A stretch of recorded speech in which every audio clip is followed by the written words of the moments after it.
Hi everyone, I think we're live. Let me make sure, yep, I don't have the volume on that. Got my camera going, actually not this camera, let's do this one. I keep forgetting to turn that one on. Welcome tonight, we are working in oil paint. You're not helping me. I don't know why I'm saying we.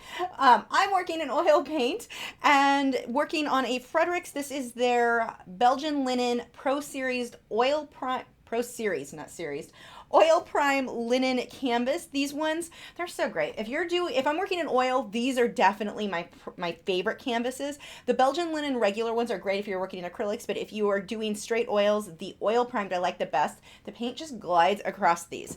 Now, just for transparency, Fredrix, this is not a sponsored video, but they did supply me with the canvas. But this is what I would have bought even if I did buy it. So there we go. Let's see. I've got, you guys are able to hear and see me. So tonight I'm working with two different things. I've got in the center here, this is my liquid, and actually, oh, I'm going to need more paper towels. 1 second. Okay. I knew I was forgetting something, but I'm going to be using two different types of liquid. The majority of what you'll see me do tonight is the liquid fine detail. That is the thin one that is right here. Then I've got my liquid original over here. This is the thicker one. Actually, this is the dried up one that it dries quickly, so just from sitting in there. And yeah, so this, if you see there, liquid original, this one, the fine detail. And I have to put it in the lid. This is a little, what are these? The little, for condiments or something like that. You get it like Target. And I use these to put the liquid fine detail because if I put it in the center of my palette like normal, it doesn't stay put like the liquid original. The liquid original is nice and thick, but this one will just run off the edge. So I stick it in the lid of a little cup thing just to hold it in place. And you could also, you could use anything, just you use such a small amount. And just as a warning, I am so tired today. My parents were here last week, and so 4 days of not getting good sleep. And then yesterday I got up. I'm running on no sleep, and my brain is not working well. So you've been warned. I have no idea what's going to come out of my mouth, but chances are it won't be English that anyone can understand. So, okay. Let's see. Where am I going to start on this one? What I'm doing right now, I made this reference photo comes from Graphic Stock, and I did go a bit darker. I made my colors a lot more rich than what theirs was. So this area in here, I'm not going to go quite as light as what that photo is. I think I'm going to start by focusing on the ear. That seems to need, I'll just start here and work my way over. I'm going to be using a lot with liner brushes tonight. See, I'm not making sense. That was a lot with liner brushes. That wasn't English at all. Terrible volume. The volume is a little low. I could turn it up. Let's try that. Hold on.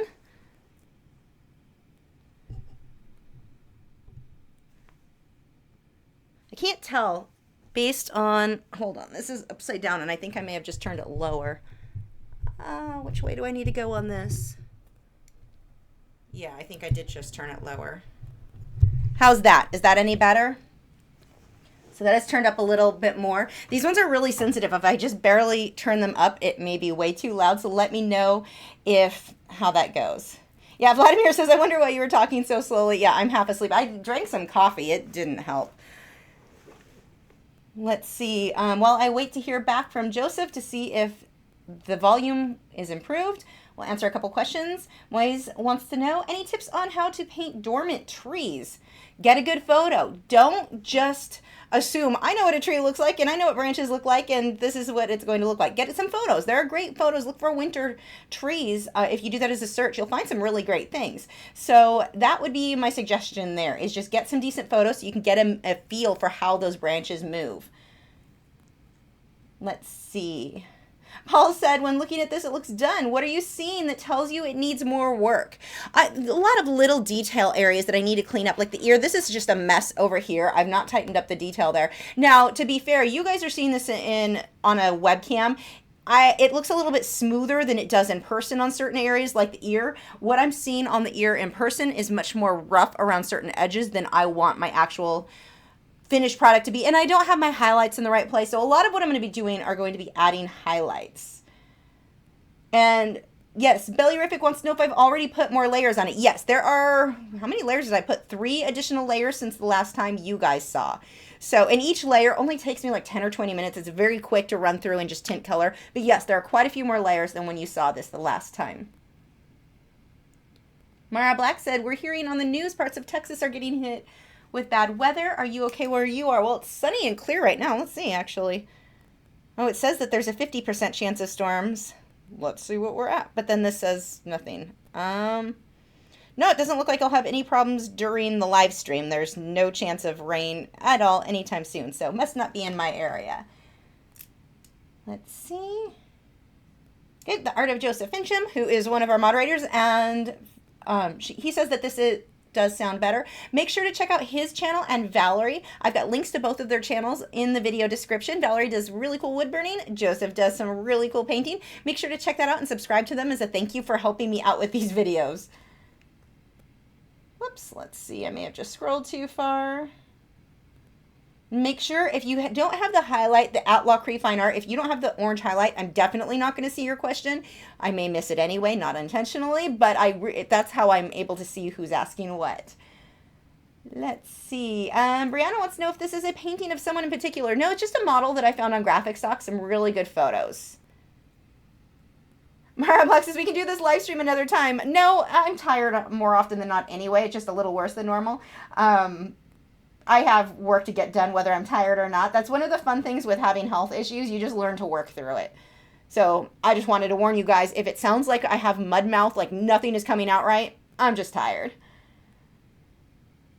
Let's see. Bellyriffic wants to know if I did the same process as last week to add additional layers. Yep, exact same process. I just tinted colors a little bit more. Like I've got some blue. I used a little bit of ultramarine blue in some of this. And then I've got more with magentas and reds, or more of a deep reddish brown color than I did the previous, or when I was working with you guys.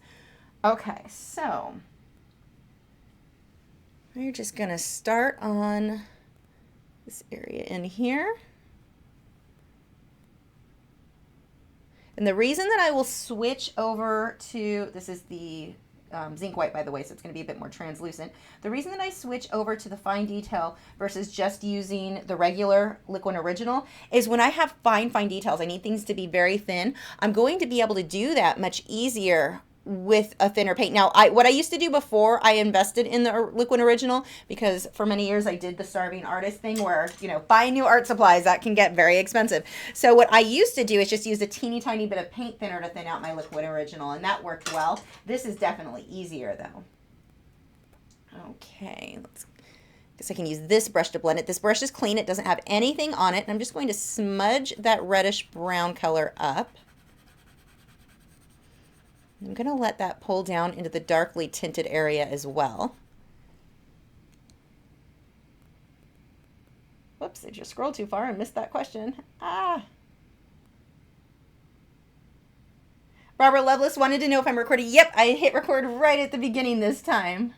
Although the funny thing is, the main thing that I use the recording for would be the Patreon videos, but I usually speed that up so fast anyway so that we can have the rest of it be super slow that it's kind of pointless. Like, I really don't need to record these. I just link you guys to the live stream for that portion. But thank you for reminding me. Anthony said, I really enjoy a pastel look at my paintings. Any tips for a balance and contrast and pastel colors? Oh, I misread. See, my brain isn't working. I'm like, what are you asking? That's actually written perfectly clear. Contrast. I mean, you're still going to be your values. You can keep things with pastel colors, but still darken certain areas enough. I mean, it's all relative. So your lights are going, if you're keeping everything very light, then your lights are going to be way lighter than, for instance, what I would have here. I would say that's the biggest thing. I mean, value and keeping track of the contrast with your values is the same, even if your whole color palette is going to be a lot lighter. You obviously wouldn't, like on this brown area, you wouldn't go that dark. Your brown would be a lighter tone if the background, if everything else was lighter. It's just all relative to each other. So your lights will definitely be a lot lighter in that case. Don Hill said, thank you for the postcard. The deer is beautiful. I'm glad they came. I was so late this month on getting, March's postcards. I was a whole month late on getting those cards out, the Patreon postcards. I hate when I do that. And it was one of those weeks, or one of those times. I was already late. I've just got behind on stuff. So I'm late getting the postcards out. I finally get them ordered, and I ordered 3 months worth so that hopefully I won't be late on the next batch. And they come, and they were printed horribly. I don't even remember if I told you guys this story last time, but they printed really, really badly, like super, super dark.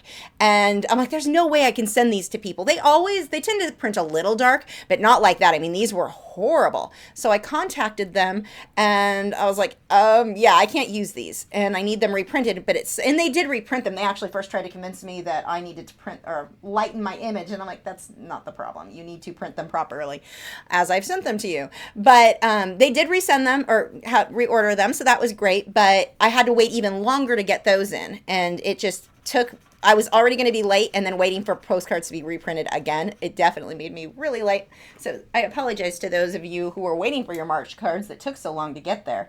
I know if you're outside of the US, you're probably still waiting for yours to come in. Because they can't, I've had them take, like, I've had postcards still. I'll occasionally get stuff from last summer just now being returned to me for having the wrong address. Everything that goes international just takes so long. It eventually should get there. If it doesn't, I'll resend them. But yeah, that was, I felt really bad about being that late. Like, of all the times to have something go wrong, because usually Vistaprint, everything's perfect. I've had that problem a couple of times, but it's been years. It was before I did postcards that I had them kind of screw stuff up like that or print things too dark. And I'm like, the one time that I'm running super, super late, and that's when it gets messed up. I mean, I'm always late, but that was like abnormally late. But anyway, yeah, I should have the April cards. I forget what April is. April was either the macaw or the wolf. Those I'm hoping to get out. I'll get them printed up, or not printed, but labeled and stamped this weekend and get those to you guys next week. Then I'll be all caught up.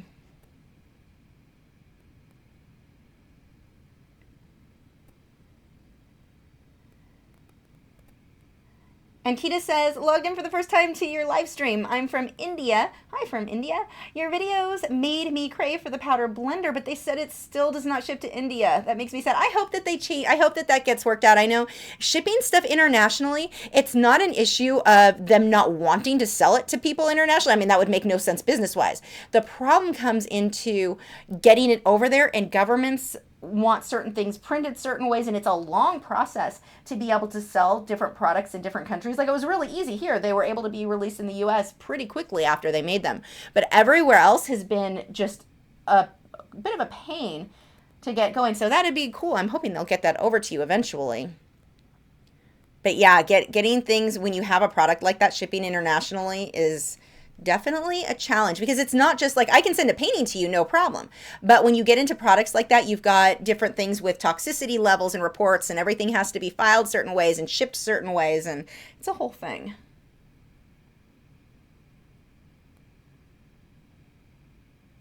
Okay, scrolling down. Hopefully I don't miss a bunch of questions like usual. Yep, I did. And wow, I missed a whole bunch of them.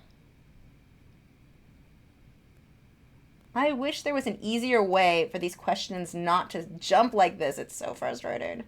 And I thought it was just here because I'm using the touchscreen on the laptop. And no, it was the same when I did a live stream recently on my main computer with the mouse. So if I missed anything from here on out, I apologize. But I've got one from Eric Draws, wants to know what program I recommend for voiceovers.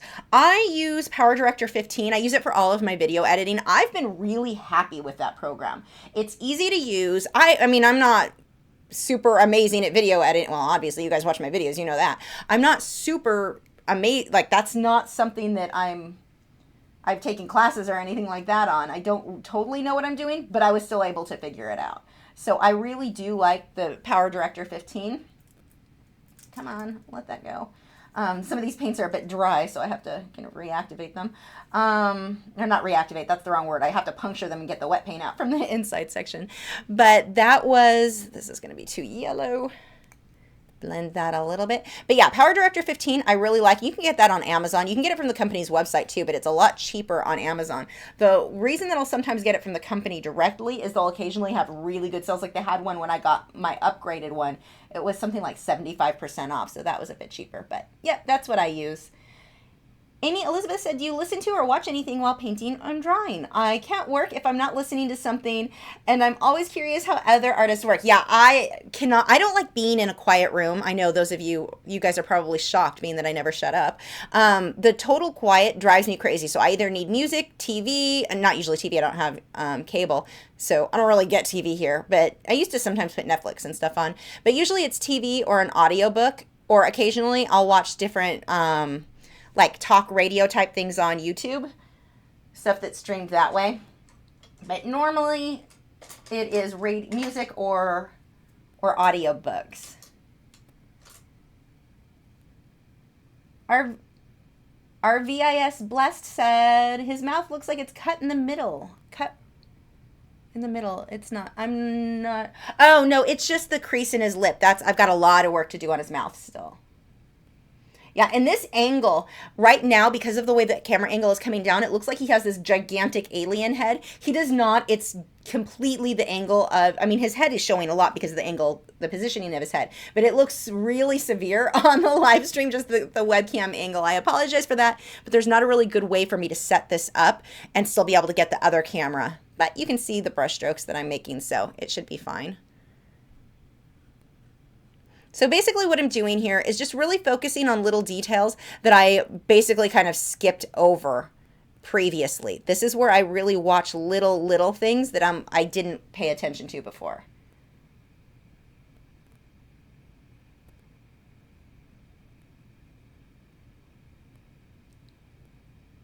Scrolling down.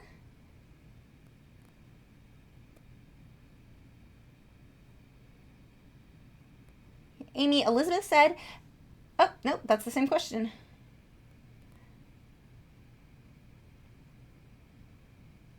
Rihanna, okay, that's the same one I just answered. Bellarific wants to know if I am dry brushing. No, what I'm doing is wet and I'm blending out the edges, but everything, I mean, the paint is so wet that it's kind of glazing, but I'm using enough white that I wouldn't consider it totally glazing because that's more opaque. But no, this is, you don't generally see me dry brush. It's fairly uncommon for me to. Well, I will do a video showing you how you can do that to get certain soft effects with acrylic paint. It's not something that I really recommend. I don't love the results with dry brushing. So no, I am not dry brushing. I'm adding the paint. It is very wet.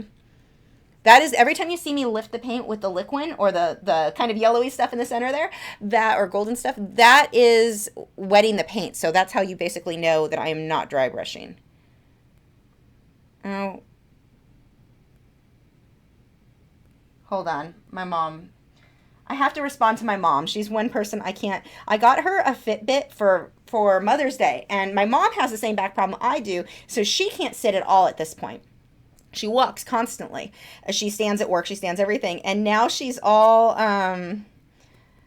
we do the weekly challenges, so she must have looked at my steps and saw that my steps are abnormally low, so wanted to know if I was wearing mine. She likes to stalk me and see how many steps we're getting. She's having a blast with it. Let me... 1 second. This is super professional of me.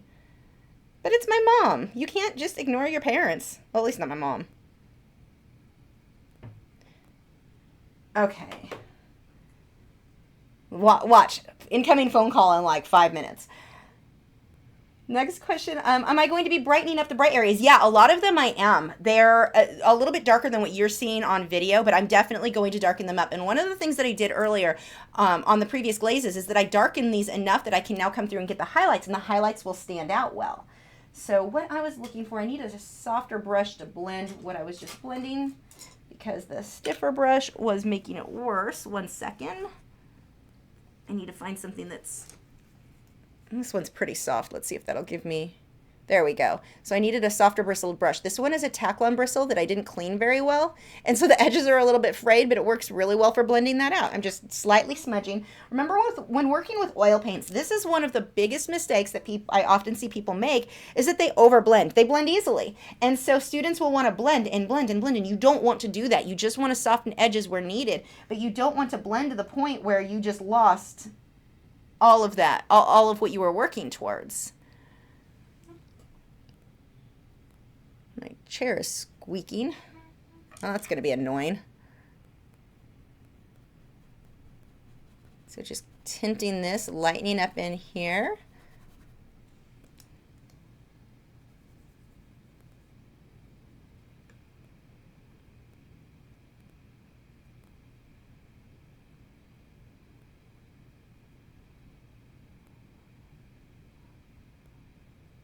Let's see. I missed a bunch of questions.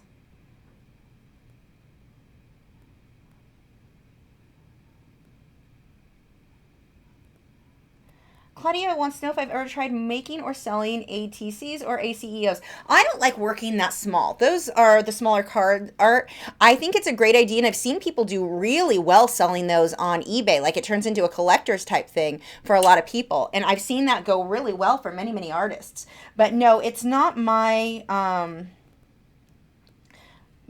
my preference to work. I think that they're awesome, but what did I do with, oh, it's in my hand. Wow. Yeah, see, tired. I think they're awesome. No, I've never tried doing it myself, but I've seen people do really well with those with eBay. The thing with those, it's going to be like everything else when it comes to marketing. You're going to have to build a following. It's not like, oh, I made these cards, someone else sells them well, so I'm going to make them and instantly start selling as many as they do. It takes time. So it's just building up a following of people who are collecting those. Paradise Rose is from Saudi Arabia. You are watching from very far away. I love the internet and that we can all connect like this.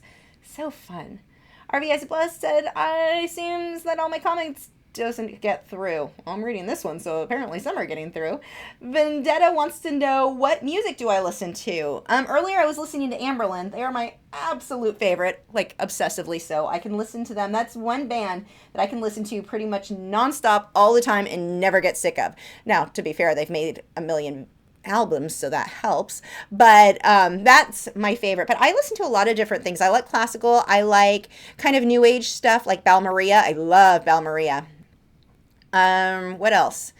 I like a lot. I mean, it's kind of a generic answer. I like all music. I don't like all music, but I do like a lot of different things. I would say I like emo, which is funny because I'm like super upbeat and happy like all the time, but I don't know. I just like how emo sounds.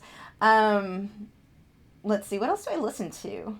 Starset, that's a band I am in love with right now. If you guys have not heard them, look them up. They have a 360-degree video. It's an awesome song anyway, but the video is so much fun because you have to scroll around to find the lyrics. But don't look now. Watch my video. Hang out with the live stream. You can watch it later. But yeah, check out Starset. They're one of my favorites right now. Yeah, I like, obviously, classical. I say obviously, but I play violin, so I grew up with classical music and playing classical, so kind of seems like it may, oh, that is too brown. I don't like that color, or too red. I need to go darker brown right there. We'll just wipe that off. Switch my color a little bit.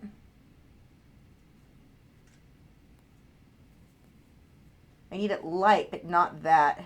That was too red in that area. And I don't care if everything is exact to this reference photo, but I want it fairly close in most cases.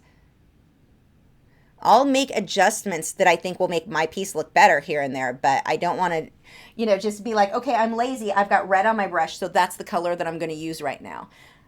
Decide if that's the color that you actually need or if that's what looks best. Changing for the sake, because it looks better is fine. Changing because you're too lazy to change the brush color like I kind of just was, that's not cool.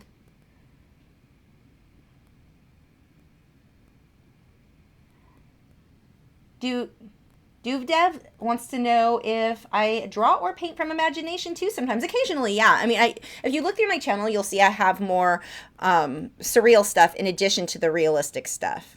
So yeah, I do on occasion. Not that often lately. But even if I do paint from imagination, it's something from imagination like the concepts from my imagination, but if I'm painting grass, I'm going to go get photos of grass. If I'm painting a tree, I'm going to get photos of the type of tree that I want. I may adjust it, but that's how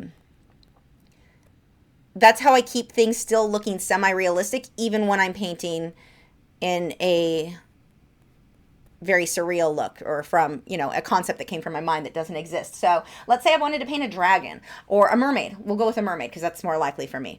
If I wanted to paint a mermaid, I'm going to find really good photos of fish to copy the scales to create the texture on her fins. I'm going to find a good photo of a model in the position I want to use for the mermaid's upper body. But I have reference photos. I just combine them with whatever I'm doing. There are rare occasions that I don't have some reference photos.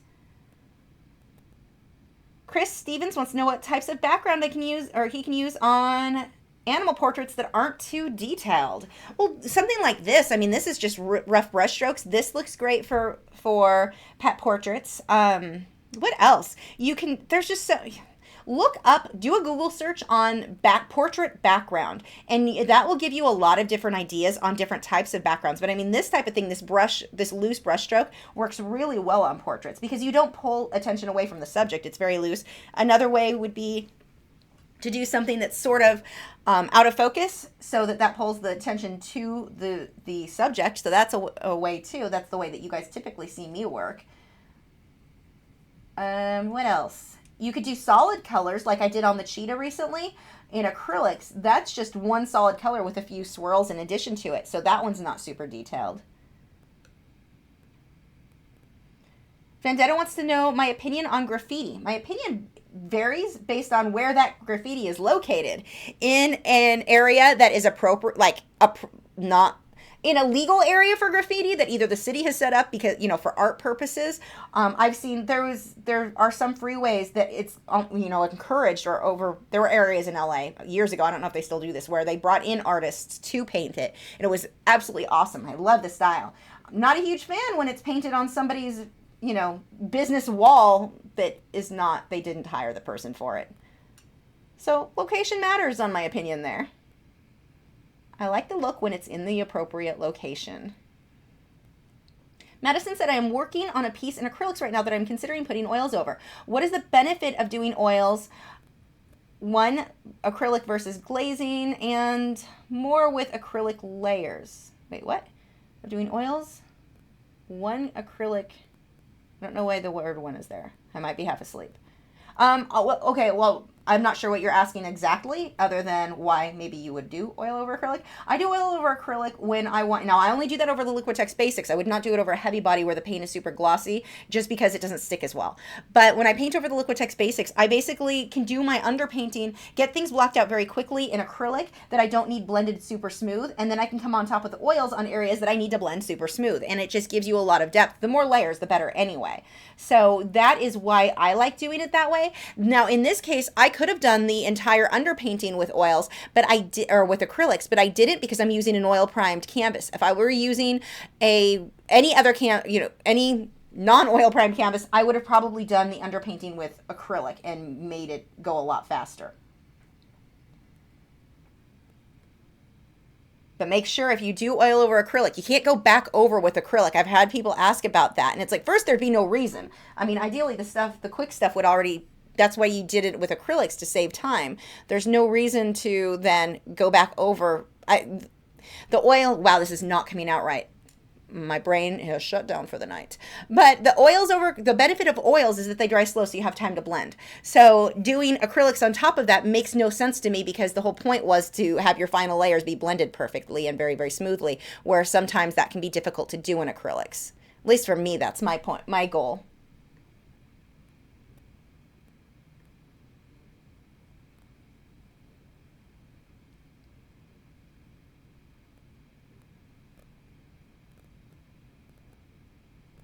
See, Sydney said, I've been watching a lot of artists on YouTube and noticed cartoon anime artists are more well known than realistic artists. Why do you think that is? Shouldn't it be the opposite?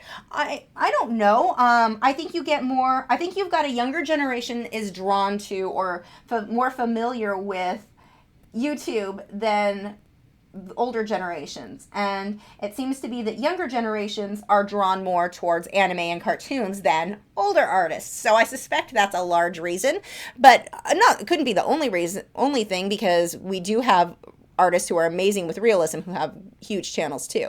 But I would suspect that that's a large reason is just you've got a bigger demographic that is already here on YouTube.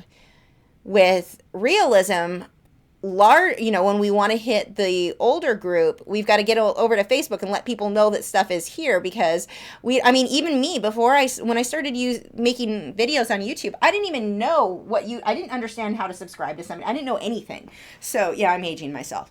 But I think that again, your target audience is a big part of that.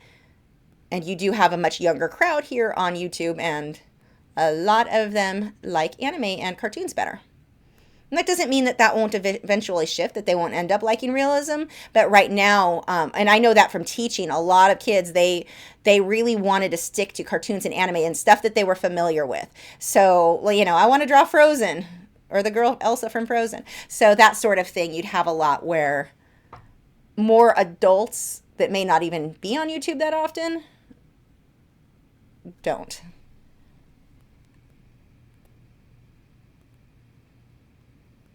I'm not certain. That's just a theory.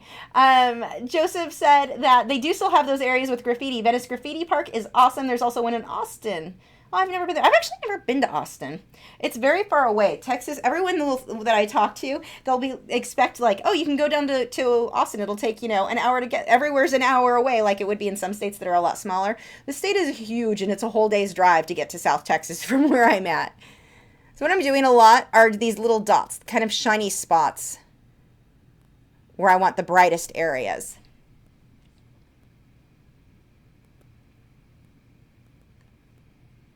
Andrew said, or wants to know, if I know any websites with models targeted towards figure drawing. I don't. Maybe somebody else can suggest some. I do know Graphic Stock does have a lot of really good model photos. Well, they have a lot of photos that are like, here's a businessman in a suit and he's in an office, and it's like, okay, no one really wants to paint that. Well, maybe somebody does, but most of us do not. They're good for like blogs and websites. They're not necessarily just artist stuff, but you can find stuff like this that's amazing. This is actually a guy who was in a gym, like a bodybuilder type guy, who's in a gym, and they've got a few photos of him that are just stunning. The model that I did, the girl that's holding the roses and had the flowers on her head, that one in colored pencil, she was one from Graphic Stock. So they do have some absolutely amazing ones mixed into like the weird business stuff.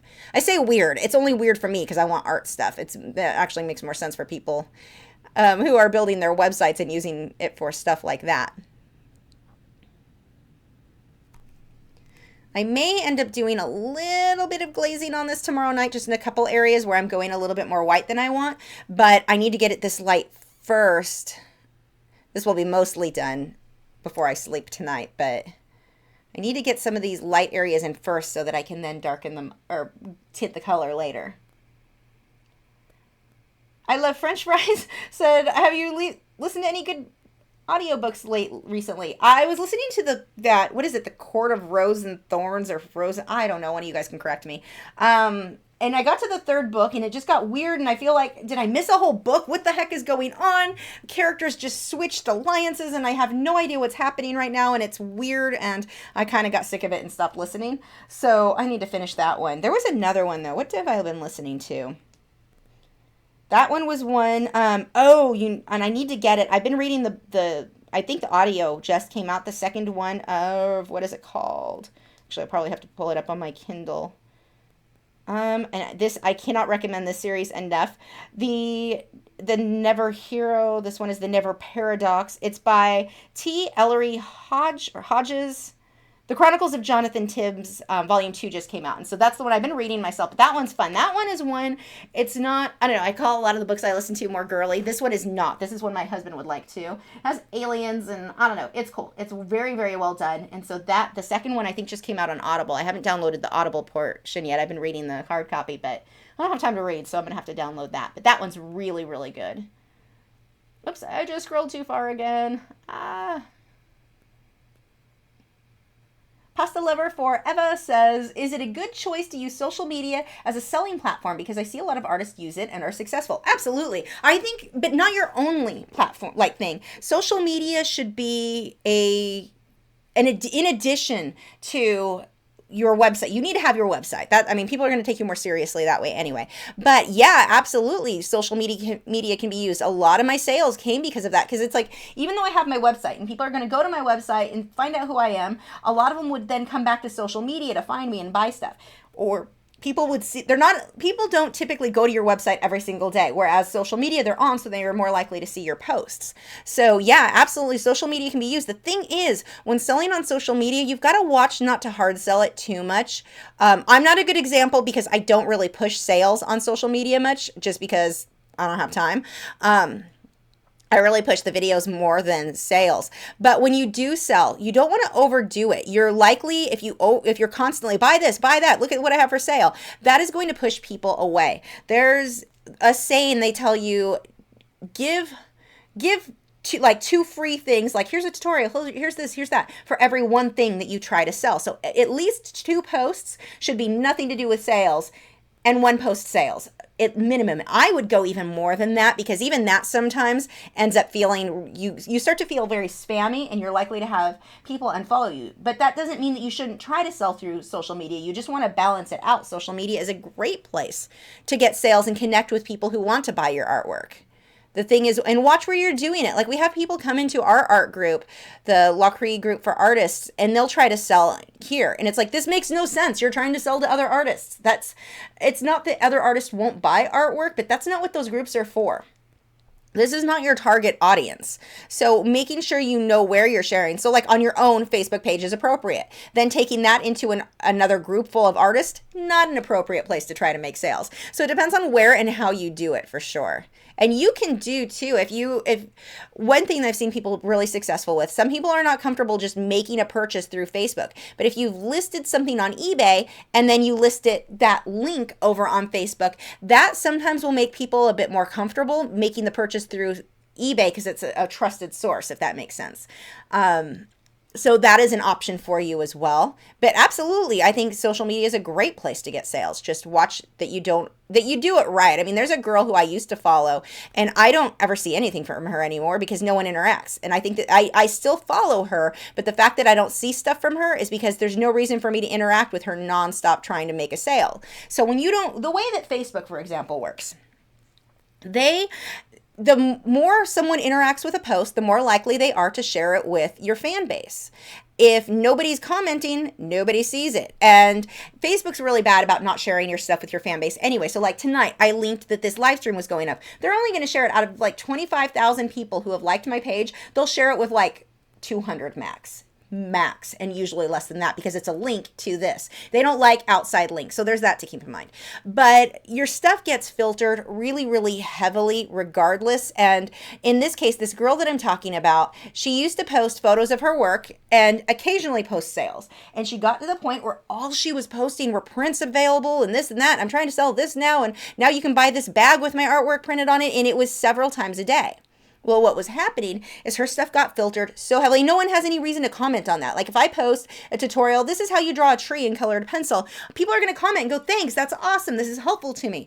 Whereas if I post, here, buy this tree that I painted on a bag, I'm probably not going to get many comments. If I don't get many comments, it doesn't get shared with very many people. And when stuff is not shared, like in the case with this girl, I never commented. Every single thing that she posted was a sales promotion for something. There's no reason for me to comment in on any of those. Because I didn't comment, Facebook has decided that I'm no longer interested in any of her content at all. They never, never, never share her posts with me anymore, even though I've still liked her page. So you've got to keep that sort of thing in mind. The way that you market, you can really kind of bite yourself in the rear if you're not doing it quite right. And this girl was an example that her work was phenomenal, but she got to where she was so heavy with the sales that, like I said, no one's going to comment on a sales post normally. And then that really ended up hurting her in the long run. And it's not like I was saying, it's nothing you should be ashamed of making a sale. You are an artist. Letting people know that you've got items for sale is okay. It's the way you do it and how often you do it.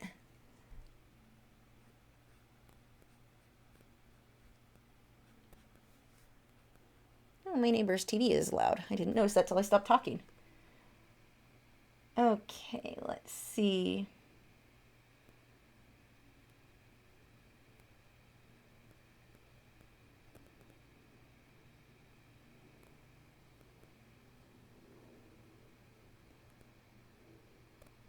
Scrolling, and just scrolled too far, so I probably missed questions. Oh yeah, I did. Okay. Oh my gosh, I missed a whole bunch. Okay, if there were any questions beyond this, you guys will have to ask them again, or if you asked before these. So Savina said, I'm trying to figure out what colored pencils to buy. The Prismas have a lot of colors for a cheaper set, but the polys I can only afford a smaller set. So which one would you choose? Hands down, without a doubt, the smaller set of the polychromos. Like, it's not even an option for me. Every time I even try to use the Prismacolor at this point, and especially more so now that I'm used to working with pencils that don't break when I look at them wrong, I get so frustrated. I do not enjoy the process. I don't want to work anymore. And Prismacolor constantly breaking are one of the reasons I almost gave up on colored pencil altogether. So without a doubt, I would rather have fewer good, pencils that don't break. In my case, that would be the Polychromos or even Luminance, than lots of pencils that break every time or the wind blows or anything random. Bellyrific Tribal Dancer said, are you making the highlights in white and we'll come back with a flesh tone on your next layer? Some of them, yes. I think tomorrow night I'll probably do a little bit of glazing and then call it done. But some of these will stay really white. There's only a few areas that in order for me to get them light enough, I'm losing the color tone that I really want. So there will be some slight glazing tomorrow night, but not much. I mean, it'll probably take me all of 10 minutes max tomorrow night to finish this up with glazing.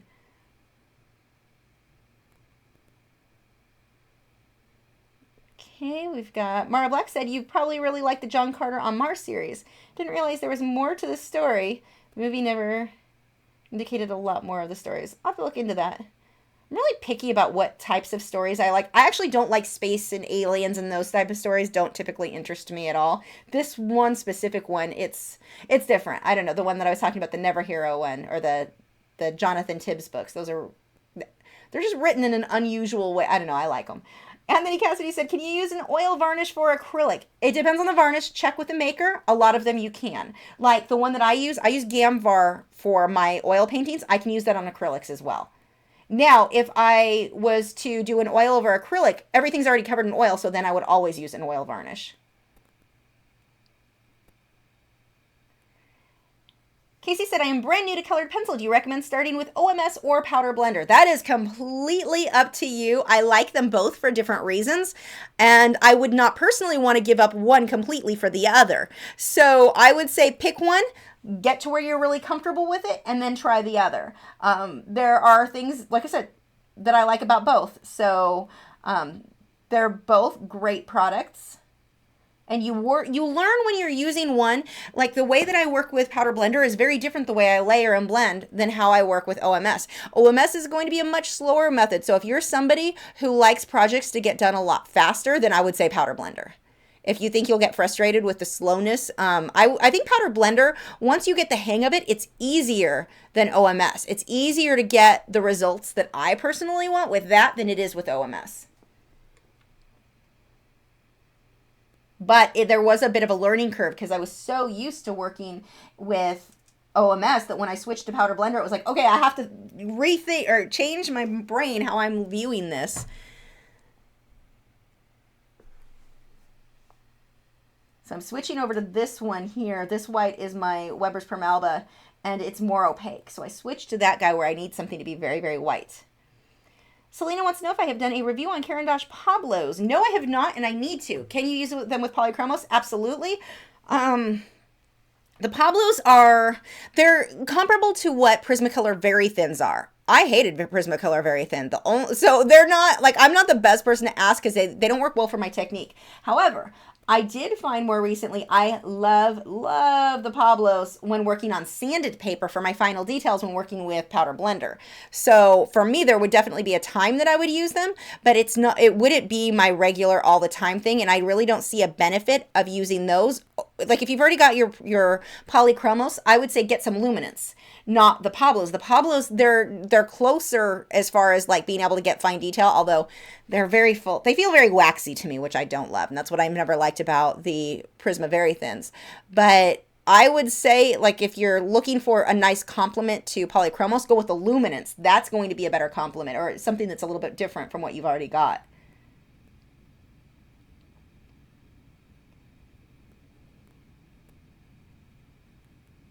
Let's see. Missed a question there.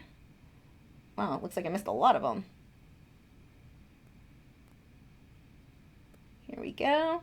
Okay, Karen asks or says, I am terrified to work on portraits. Did you start with graphites and work into paintings as you taught yourself to do portraits? This fear is costing me potential business advice.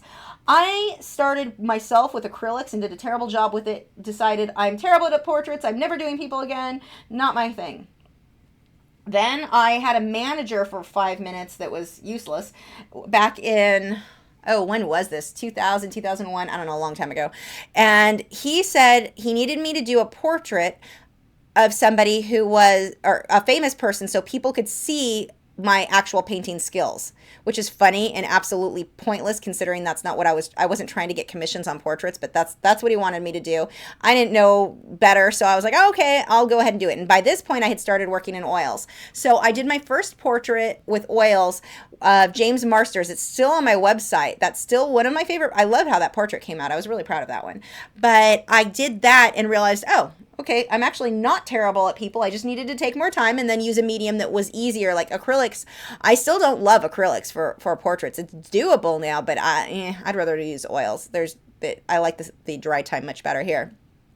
But that's how I got started. But usually with students, I like to start students out in graphite. It's easier to manage and blend graphite. So getting people used to understanding what details to pay attention to, like inside the eye and that sort of thing, how to draw mouths. It's easier to control graphite for a lot of people. So I would say start with graphite first. While it's not what I did, it is what I recommend most people who are interested in portraits start with. It's a lot easier to control that than jumping straight into painting. Because with painting, if you've been painting and you're comfortable with the medium, then painting's fine. But if you're kind of new to art in general, you're not really comfortable with whatever medium you're working in, you're still really learning to control that, then I would say go with graphite. Or charcoal. Charcoal is a good one too for learning blending.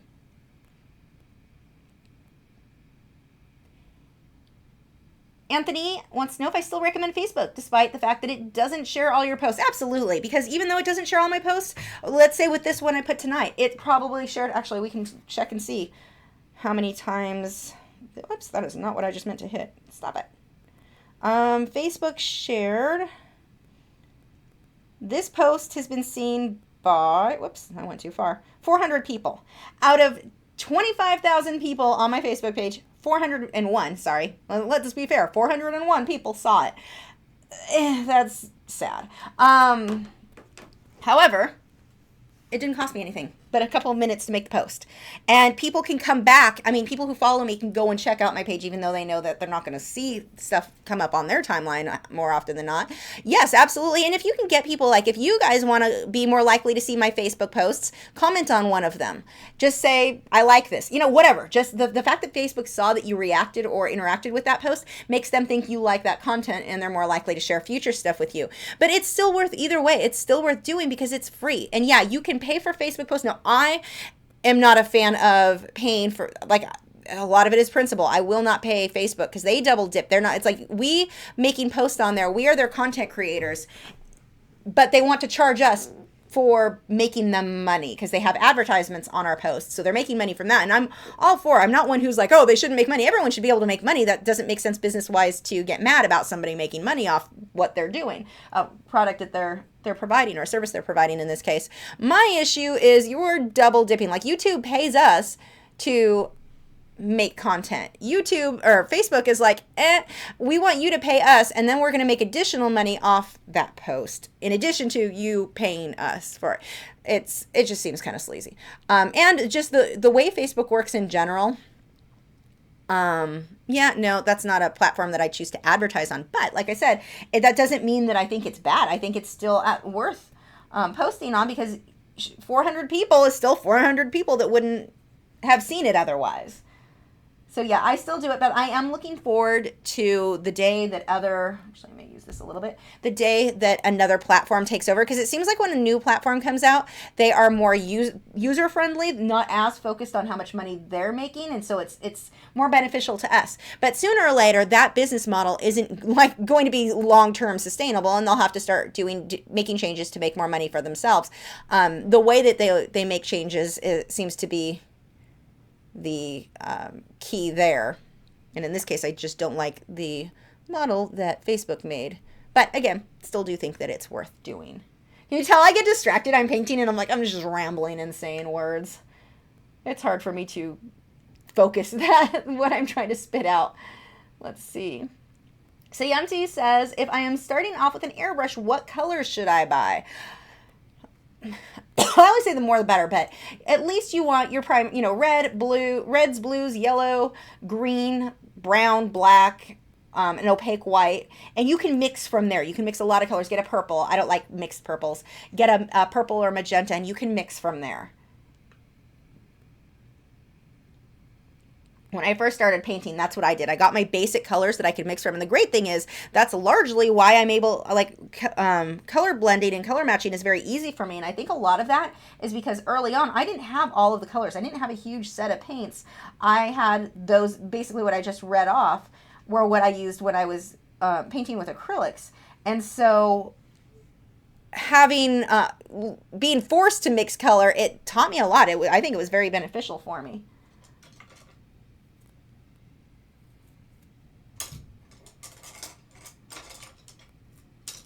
For a good brush to blend this with. I am not liking, oh wait, you'll work. So just smudging that around. Gina said, do you get negative, okay, I'm missing letters in there. Do you get negative comments? I doubt. And how do you deal with them? Oh my gosh, you have no idea. Every day, lots of negative comments. Everything from people who don't like how I look, or they don't like how I talk. That's my big thing, how I talk. People hate how I talk. Or not everybody, but I get a lot of people who think I talk too fast and expect me to change for them. And it's like, wow, you really think the world revolves around you, that every single person who makes a video has to make the video for what you want. Did you stop to think that maybe some people prefer listening to someone who talks fast? It cracks me up how many people expect you to change to fit their needs. I actually had a lady, oh my gosh, it was so funny. I took screenshots because it was hilarious, who had a bit of a meltdown last week after this video, or this painting last week, because she hated my camera setup. She hated that she could see me on camera. That was distracting, and she didn't want to see me. Okay, what the heck? Like, it was so rude. And so, like, it wasn't like constructive, like, hey, maybe your palette could fill up more of the screen, or like, which wouldn't make sense. The palette wouldn't fit it wouldn't fit the other way. But it was just funny, and she was angry. And so somebody else commented and was really nice and was like, hey, and it's a matter of opinion. I actually like to be able to see her. It makes me feel like I know her, like talking to a friend type thing. And the woman went off on her on how pathetic that she was.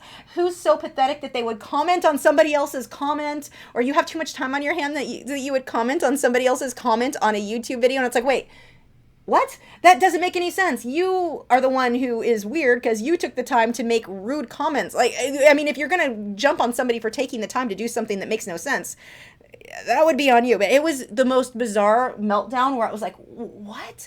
No, I get a lot of really, that one was more funny than super nasty, but I get some really mean, like, people just being mean for the sake of being mean. And then, like I said, a lot of people who just don't like how I talk. And it's like, yeah, sure, let me go ahead and change how I've talked my entire life just to accommodate you.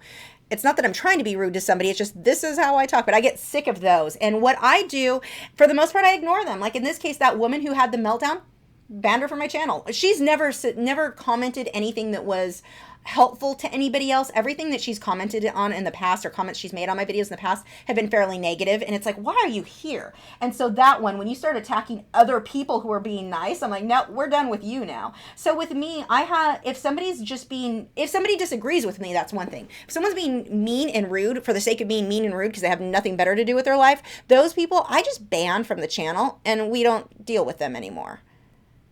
So that is my way. You have to remember, the people who are going to be nasty and leave hateful comments, there's something wrong with them. These are, in many times, they've got some sort of, they're just not stable people. And I mean, a stable person, like you guys, would think about that. Would you do that to somebody? Make rude comments about nothing, complaining that you don't like how someone's hair looks that day. And not just saying, I don't like your hair. I liked it better this way. That's somewhat constructive. But people who make like horrible, like just bashing, make a paragraph bashing how much they hate you for that weird stuff that I get. So imagine yourself doing that. You wouldn't, because you're somewhat stable. I'm going to assume in a more stable mental state. So these people, I understand that the type of person who would say those type of things, there's something else going on that has nothing to do with me. So I can't really take that personal. I know it has nothing to do with me. There's something else going on in their lives that is causing them to behave like an idiot. So that's kind of my attitude about it. But I don't argue. Every once in a while, I'll want to defend myself and say something to these people. And it's like, why? It's not going to change anything. It's not going to fix anything. It's just better to walk away. I'm not going to feed their insanity, because that is not a normal way to talk to people, some of the stuff that I get. Now, if it's somebody who just disagrees with me, then I'll have a conversation with or talk about. But sometimes it gets pretty bizarre, some of the really off the wall, now like terrible stuff that people will say. So I try to ignore it. And it gets hard. I mean, especially in the beginning, when I would get nasty comments in the beginning from people, that was hard to deal with. It's like, why would you say that to somebody? I don't understand. And I just had to shift my way of thinking and realize it's not me, it's them. Because if it was something that they just had a genuine opinion on that I would, want to take into account, they wouldn't present that information in the way that they did. I know I'm being fairly vague on stuff people have said, but it's not stuff that's appropriate for me to repeat, that's for sure. When I've had people tell me how they wished I had died, how much they hate me, they're just weird. I'm like, I've never talked to you in my life. Where is this coming from? Yeah, you get some odd stuff on the internet. But for the most part, I delete it, ban them, and I just ignore it. We are done with them now type thing. Bellyrific wants to know how many layers I have done on this one so far. I want to, just in color, I would say 4, I think. 3, 4. And then 3 layers to do the underpainting, I believe, if I'm remembering correctly.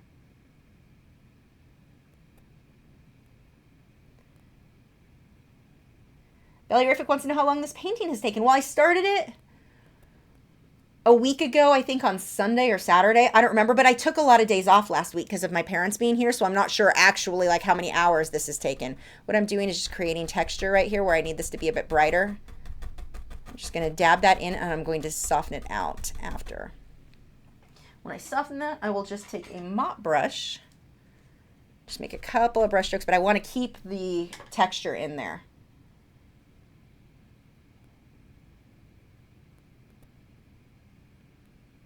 Tropical Chick wants to know what OMS is. It's odorless mineral spirits. It's like a paint thinner that's odorless. Where did I just left? I scrolled too far. So now I'm wasting a ton of time trying to scroll back to where you guys were. I apologize.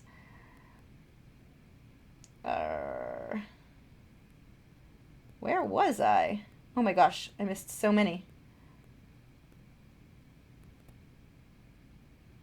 Okay, I think I'm caught up here. Anthony said, can you use the texture spray from Brush and Pencil for an OMS colored pencil piece? Absolutely. Just make sure it dries all the way, but you can work odorless mineral spirits on top of that. You definitely can still do that. Alex Paul said, I face a hard time using masking fluid with the brushes. They stick to the bristles after. Sometimes I can't use the brushes. I can't do thin strokes with masking fluid, please help. There's a product I just got, and I'll share it later. There are some different things I don't remember what it's called, and I don't know where it is right now. It's a type of pen that you can use it with, and you can also use a bit of what I do, I wash mine with like Dawn dishwashing soap. Once it dries, it's kind of on there. That's it. Wash it before it dries, or you can use a little bit of dishwashing soap on the brush before you paint with it. The problem I have with that is it mixes in just a bit with the masking fluid, and I find that the masking fluid then doesn't peel off as well. I don't know, I've not had the best results with that, but a lot of people will use like Dawn dishwashing soap, a little bit of that with water on the brush first, and that tends to make it easier for them to blend out. Morgan said, how do I make the model look like it's a part of the painting and not copied and pasted onto it? Usually I glaze the same color in the background onto it. Is that right? Yeah. Try to use some of your background colors into your subject and some of your subject colors into the background. Have similar colors. Like here, I put a little bit of ultramarine blue here. I also did the same here. Now, it's muted enough I could have gotten away with not, but in most cases, if I've got a bright blue sky, I'm going to want that reflected somewhere on the person, whether it be in highlights or if it's a dog with a black coat, or any color coat, that blue will reflect. You're usually going to want to pull some colors from your background into your subject in order to make it look much, much more realistic, or make it look like it's a part of it. But yeah, if you're using completely different colors on your subject and none of them in your background, that doesn't mean that every single color I use here has to be over here. It means that some of these have to be here and vice versa. Kimberly said, I remember you saying artwork done with powder blender just lie flat. I wonder, or what if I would like to hang an artwork done with, okay, you can hang it. When I say keep it flat, I mean keep it flat as in don't roll it up in a tube. Don't bend the paper. Keep it flat framed on a wall. No problem there. You just don't want to bend the paper that it's produced on. That's what I mean by keep it flat, not keep it lying flat. Mazzino said, on the topic of colored pencil, besides the Fabriano, too long of a name paper, what other brand would you recommend using colored pencil and odorless mineral spirits with? I like Stonehenge, depending on what I'm doing. I like Stonehenge if I'm doing portraits, but I like Fabriano for finer details, like when I'm doing feathers and fur. So it depends on what I'm doing there. I'm really liking the Canson Inktense, that pastel paper. I use the smooth side of that, and I've been pretty happy with that one. So those are two that you may want to check out. Pamela Green said, will you ever do a Photoshop tutorial? Probably not. I may do a digital painting, but like an actual how to use Photoshop, probably not. Mostly, I don't feel like I'm an expert myself. Like I know how to do stuff. I know how to do what I need to do, but I am not the Photoshop expert. There are a lot of people who know a lot more about Photoshop than I do who already make videos. So I'm not sure that mine would be as useful as some of theirs, because I may be doing something in a way that's not so practical, or maybe I'm doing it the hard way. I constantly find out about things where I'm like, oh, it would have been a lot easier to do this instead and get the same results. So I don't know. I mean, I won't say never, but probably not, besides digital painting. Gina said, how did you find Patreon? How long have you been working with Patreon? I started with Patreon in, was that 2015? 2014, something like that. It was November, I think. November, October. It was the fall of, I think, 2014. I could be wrong on that. But it has been wonderful. They constantly are improving the platform, which is great. Different features and stuff. And even like I talked to my Patreon manager just the other day, and because I had problems with, there was something weird where it's putting people in the wrong, they're not editing their pledge, or they'll edit the pledge, but they don't edit their tier reward. We didn't know what was going, like me and the other people that had this happen to didn't know what was causing it. So I contacted Patreon to get the answers for that. So we figured that out. But in the process, he's like, he wanted to have a meeting and find out if I had any more requests, like things that I would like them to change about the platform, or improve on, I should say, which is really good, because they're constantly working to make it more what we want it to be as creators. I definitely really like the company. They're really good about responding to stuff. I've been very, very happy with them. They've had a few things, weird hiccups and stuff on their platform, but they always fix it and usually make it even better than it ever was. So I've been really, really happy with them. I like them because I trust them not to kind of screw over their customers or users. I've heard of places that didn't like took people's money and didn't, I don't know, didn't pay the creator. They just kept some of it. Like actually, some MCNs or the networks like what I'm with, some of those have had histories of doing that, where Patreon doesn't. They've just seemed to be a really good company to work with. The thing with Patreon, and one of the big reasons that people will ask me questions about it, is they want to start Patreon for themselves. Patreon is a wonderful, wonderful platform, but people aren't going to go to Patreon and then find you and sign up for you. People think, oh, I'm going to make a Patreon account and people are going to throw money at me. Well, no, you've got to have a following first. And I've watched a lot of people with this. The people who do well on Patreon already had people who knew who they were. So usually through YouTube, sometimes other social media, but one way or another through social media. So you really want to make sure that you build that following. I've seen where people will set up a Patreon account and they produce a ton of content for it every month, which means a lot of work, but they're only making like $38 a month because people don't know about it yet. They didn't have the following yet. And I think that for a lot of people, they'll try to jump into Patreon too soon, and it's just too much work for not enough return. It just doesn't make sense. In that case, I think it's better to start off by just doing the normal content on YouTube and getting that following, getting people to know who you are, to trust you, to realize they like the way that you teach, and then go ahead and set up Patreon. Otherwise, you're doing a lot of work for no money and no real benefit. Because let's say, okay, YouTube in general. I didn't make any money on YouTube for years, or almost no money. We're talking like $20 a month, no money for years. So that you would think, okay, well, you weren't getting paid. So what's the difference? I can go ahead and set up Patreon and not get paid there too while I build it up. The difference is the content on YouTube was free. So people are finding me. That's how I was building myself. Your content on Patreon is not free. People aren't going to find you through behind a paywall. You are literally behind a wall. No one finds you that way. So I think the order that you do things, I think your time would be better spent building up YouTube, building up whichever platforms that you're on, versus just jumping straight into putting yourself behind a paywall. That paywall makes no sense if no one knows what's behind that wall. Noah said, how many colored pencils do your wooden boxes hold? How many per drawer? I'm not sure how many per drawer, but each set, like my whole polychromos plus extras, because I have a lot of extra colors in there, are in one drawer. All of luminance in another, all of my Prismacolor in another. So I don't know how many. I've never sat down and counted, but they hold an entire set. But not enough. Like I couldn't fit polychromos and luminance into one box, if that helps. Not even close.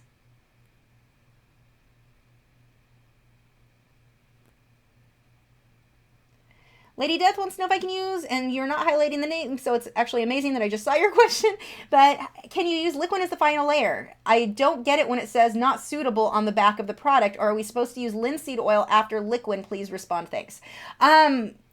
Liquid can be used for your final layer. You're not supposed to use liquid as for varnishing. That's what they're talking about. Do not varnish your work with liquid. That's where you could run into problems. But it's mixed in with paint. I'm not just putting liquid all over everything. Liquid is not a varnish. Liquid is a mixing medium. There's no reason for me to switch to linseed oil at any time on this. Liquid is my mixing medium. But don't varnish. You don't want to use it as a varnish. You want to switch over to your actual varnish for your final layer. That's what they're talking about there. Let's see. Bigelow Fine Arts said that they have 2 sets of drawers and they contain all 120 polys plus the luminance and room for... Yeah, you're pretty much doing the same thing as me. You've got them in separate drawers. I'm scrolling to questions. I'm trying to scroll really slow so it doesn't jump ahead. Andrew said, how can I deal with the jealousy I have at high school with a student who has a better style in drawing than me? P.S. I can't just ignore them since I see them every time during class. So, oh, you're jealous of them. I see what you're saying. I'm like, wait, what? If they're better than you and they're jealous. Okay, I get it now. How can you deal with the jealousy you're feeling? You have to stop being...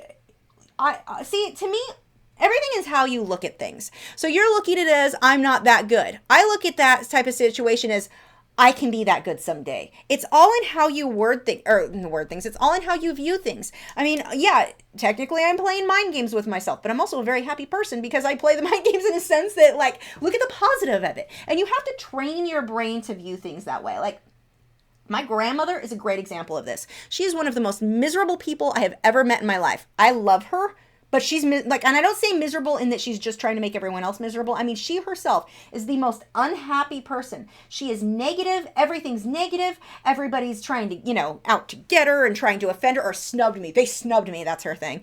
Where? Oh, I think it was my chair that made. Yep, that's my chair making noise. I'm like, what? It just scared the crap out of me. I'm like, what's in here? Yeah, I'm definitely tired when I start getting really jumpy. But with her, for example, she's jealous of other people. She's jealous of my other grandmother. She's jealous of everybody. She hates everything. It's how she's trained her brain to work. I don't think she's actually mentally ill. I think that, I mean, we always, comment, oh, it's just grandma being crazy again. But I think that with her, she's trained her brain from a very long time ago to view everything in the negative, to assume everybody is trying to offend her, to be like, when my grandpa was alive, she was really jealous of her. She'd go to church and come home and talk crap about how all the women at the church were trying to hook up with my grandpa. What? Like, why is your brain jumping to that conclusion? So now I know this doesn't really pertain to your question exactly, but this is what she's trained her brain to assume everybody's trying to kind of screw her over type thing. How you view the world, how you view things affects everything and how happy you are. So in this case, like even with my grandma, it's like, why are you jumping to that? Why wouldn't you just be like, wow, that's a nice person. They're really friendly. Why do you have to assume it's the negative side? So with it, when it comes to art, when you see artists who you're like, wow, I'm never going to be that good. That's the big one that a lot of people feel. I'm never going to be that good. Don't look at it that way. Look at their work and be like, wow, that can be accomplished with that medium. I can do that. I have a goal to work towards. I see artists all the time. I follow a few people on Instagram. Their portraits are just like, oh my gosh, amazing. I could sit around and be jealous. Oh, mine aren't that good. I don't like mine as much. And now I feel bad about mine because I'm not as happy with mine. No, instead I look at that and I'm like, that's exciting to me. I can do that someday. I can get to that point if I keep practicing, if I keep painting. They're letting me know what's possible, basically. They're giving me almost a roadmap of this is where you can get. This is, or your final destination or whatever. It makes me excited to want to push harder and improve myself. So you can sit there and be jealous of the person and not improve. Just sit there going, oh my gosh, I wish I was that good. Or you can go, that's what I can accomplish. What steps do I need to make to get to be as good as they are? Another thing that you maybe want to do is befriend them. Instead of sitting back and being jealous of them, try to be friends with them. I know in high school that's not always possible. Not everybody wants to be friends with everybody else, but you can try it. If you are friends with somebody who is a lot better than you, you may be able to get them to explain different things and teach you some of the techniques that they're using that will help you to improve. But either way, you can talk to your art teacher and say, hey, I like the results they're getting. What do I need to do to make that happen? More likely than not, the answer is to practice more and to spend more time. I mean, and it's funny too, getting jealous of people. I have people get jealous of me all the time. Must be nice. I wish I was that talented. I've been doing this, I've been drawing my whole life. I was sick. I'm still sick. I mean, I spent a lot of time very ill. I think it must be nice to go for a jog. It's not something I'll ever be able to experience. My body can't handle that. So it's like you sitting around and being bitter about something that somebody else has accomplished. You don't know what they've been through to get to that point either. In my case, I learned to draw at a fairly young age because I had nothing better to do.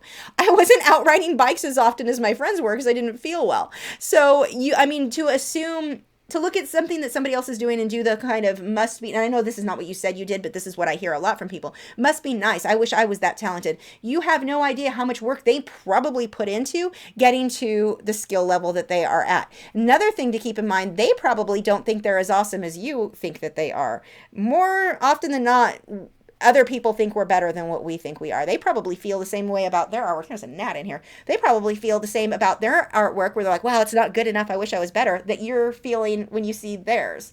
So just the way that you look at everything in life, like my grandma, negative all the time. She's unhappy because of it.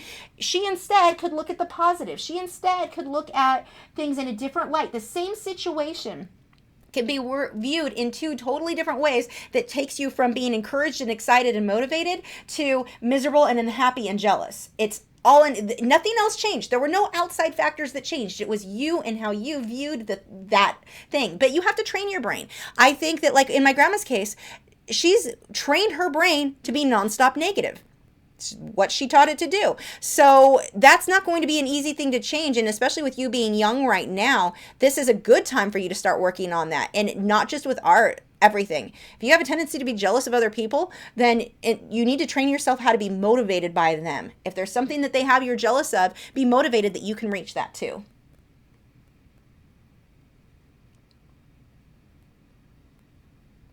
Casey said, when learning colored pencils, should you start with Prismacolors or polychromos? I have them both, but I don't want to waste them because they're a little expensive. You can mix them the two together. It depends on what you're doing. Like if I'm doing a portrait, if I'm working on the skin, I'm going to want to use the Prismacolor. I like the waxier pencil, but, or in my case, luminance, but I like that waxier pencil for blending smooth skin. When I get into the finer details of hair, if I'm doing animals like an owl and I'm drawing feathers, then hands down my polychromos. So it just depends on what you're doing. When you want super, super smooth blending, the wax-based pencils are my favorite. Fine, really clean details. That's where I switch over to my polychromos.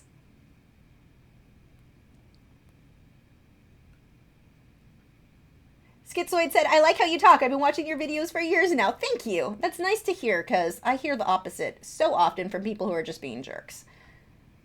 And sometimes it's not people being jerks. It's just people thinking that, like, I need to know that, I'm not aware that I talk fast. I've never heard in my life before. Never mind that I've been hearing it since I was 4 years old. But people think that I have no idea. Like, I had a lady who, she wasn't being rude. It was just like, she was like, you know, you should know you have viewers from Germany and they can't understand you. I can't make everybody happy. I just can't. And this is how I talk. I can't change it. So, yeah. Let's see. David said, why didn't you just paint the white in acrylic so you could make the oil part easier? Because this is an oil primed canvas and you can't paint acrylics on it. And none of this was done in acrylics. Baby Pandas said, I love seeing you on the video and getting to watch your work. Thank you. So this is going back to the previous question of the lady freaking out because she didn't want to see my face. Whoops, I scrolled way too far yet again. If your question was somewhere before the last one I just asked, I don't know. I didn't go too far. I think I'm okay. Let's see. We've got Mara Black said, are your supply list of blogs up to date now? Is Powder Blender in your titanium white powder with the fixative? Because your supply tools have changed over the years. Some of them are. I recently redid on my website, the videos are not. That I need to redo. But I did on my website my supplies for oil, acrylic, and colored pencil, both with OMS and Powder Blender. Those are all up to date. But I need to do graphite and I need to add Inktense still. So that is on my to-do list. I've been having to change all of the links and stuff. The Amazon, I use the Amazon affiliate links, and I'm changing from using the one with my YouTube network because they take a portion of it to just my own. And so I've been having to slowly change that over. So yeah, my next on my to-do list is definitely the graphite.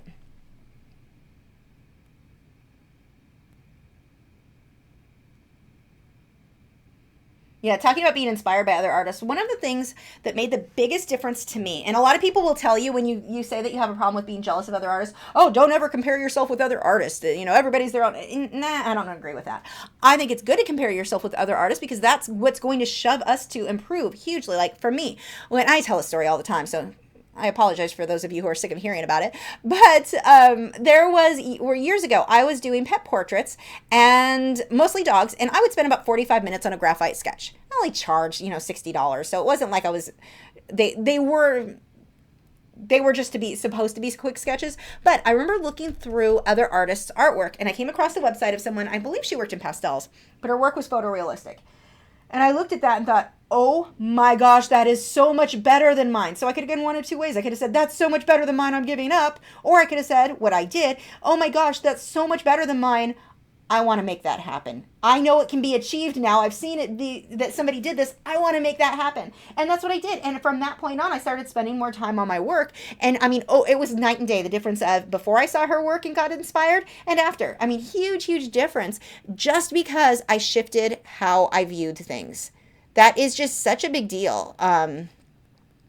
It made a huge, huge difference. So when you will hear people tell you, oh, just don't compare yourself with another artist. I don't think that's a solution at all.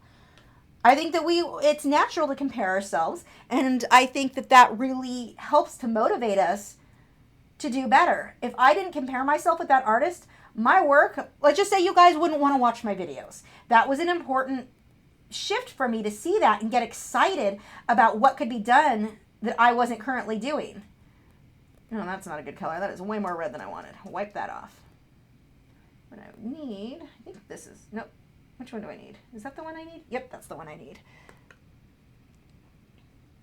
Yulani said, how do you paint light skin colors in acrylics? I love your work. Thanks for everything. Thank you. Well, see, I don't like to do portraits in acrylics just because I just don't like how they blend. I like oils much, much better for that.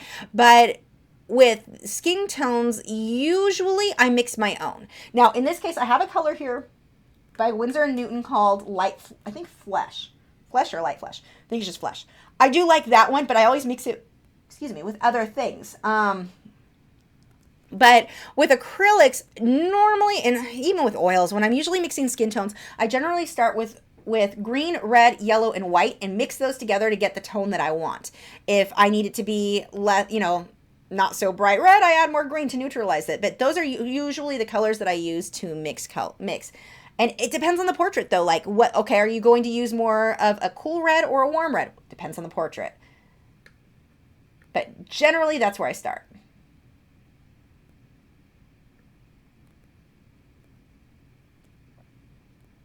Colleen said, what are your favorite types of paper to use for colored pencil drawing? Fabriano Artistico, Canson Inktense, and Stonehenge are my favorites. If I'm working, though, with Powder Blender, I love, love, love the, Fisher 400 sanded paper, and I get that from proartpanels.com. Every time I mention a company, I feel like I'm, you guys are going to think I'm just being sponsored and paid for it. If I'm ever being paid for one, I will let you know. But that's just where I found that I really like to get mine. And I like to get, with the sanded panels, I like to get the ones that are pre-mounted. It makes my life way easier.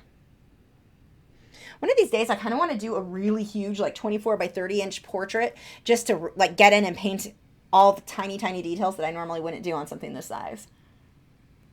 It would take a long time, though.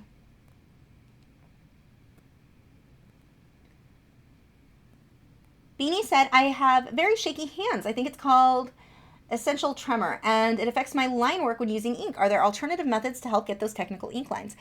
Depending on how shaky your hands are, I might suggest trying a different style. I don't know. So often it's easy to go okay, for me, I really liked working with acrylic and I liked burnishing. My hands no longer could work that way because of the arthritis.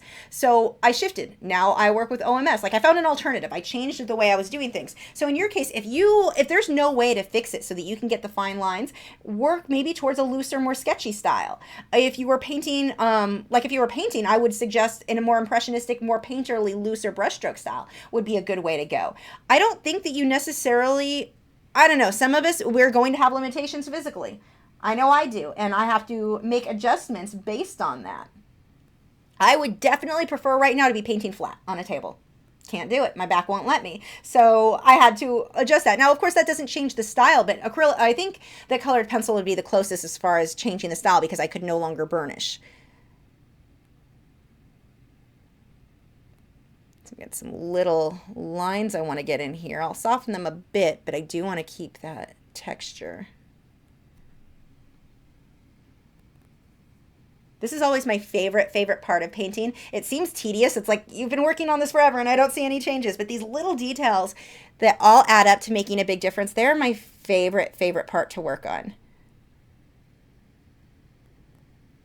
Going to lighten up a little bit inside that tear line. Don't want to go too much there. That was too much. I'm going to take a paintbrush, wipe the paint off of it so it's mostly clean, and just smudge out that highlight. Oh, I need to put more of a highlight back in. That smudged too much.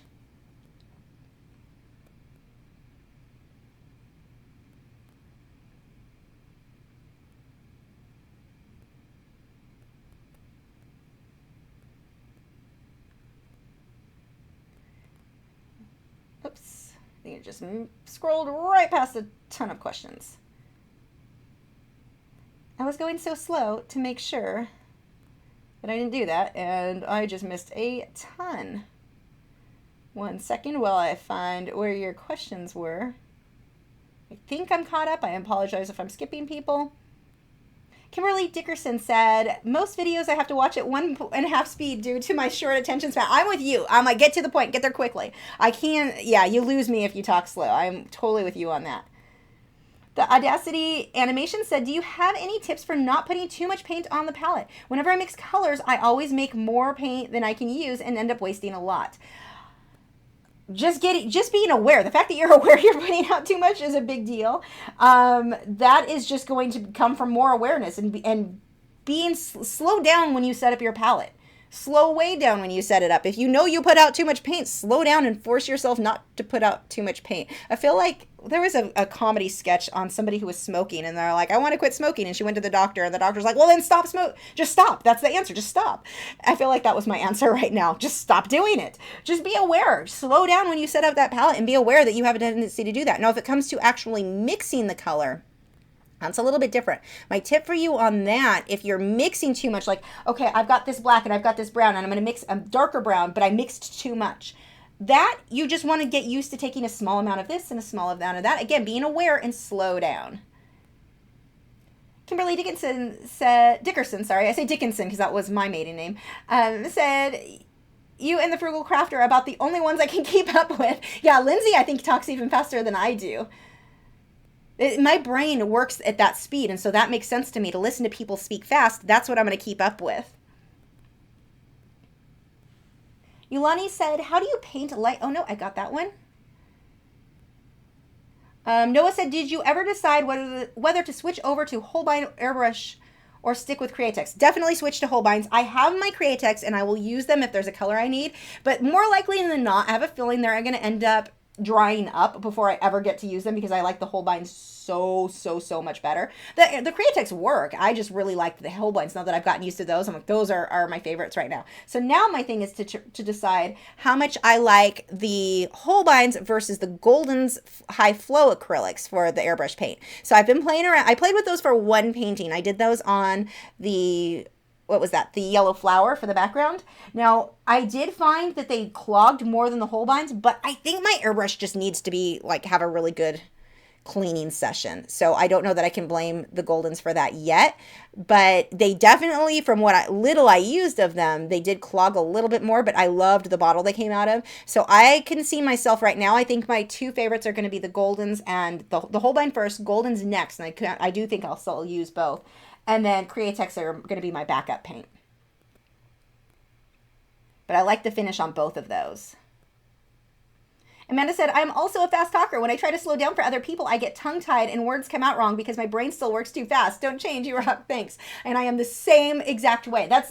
When I try to talk slow, nothing comes out right. My brain is like, 3 paragraphs ahead of whatever's currently coming out of my mouth. So it's why I have a hard time like speaking or telling stories in a linear fashion, because I'm like all over the place.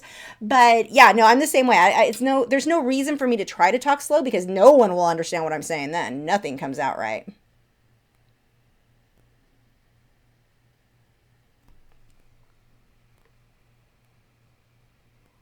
Vladimir said, asks any advice for drawing fur that is pointing towards the observer? Yeah, dots.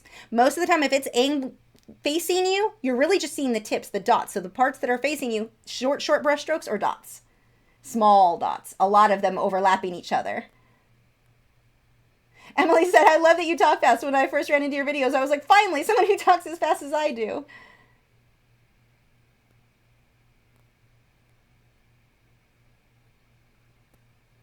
For Sanchez Art said, I have been watching your videos for almost 2 years and I couldn't thank you enough because I've improved in my art. That's awesome. I love your live streams.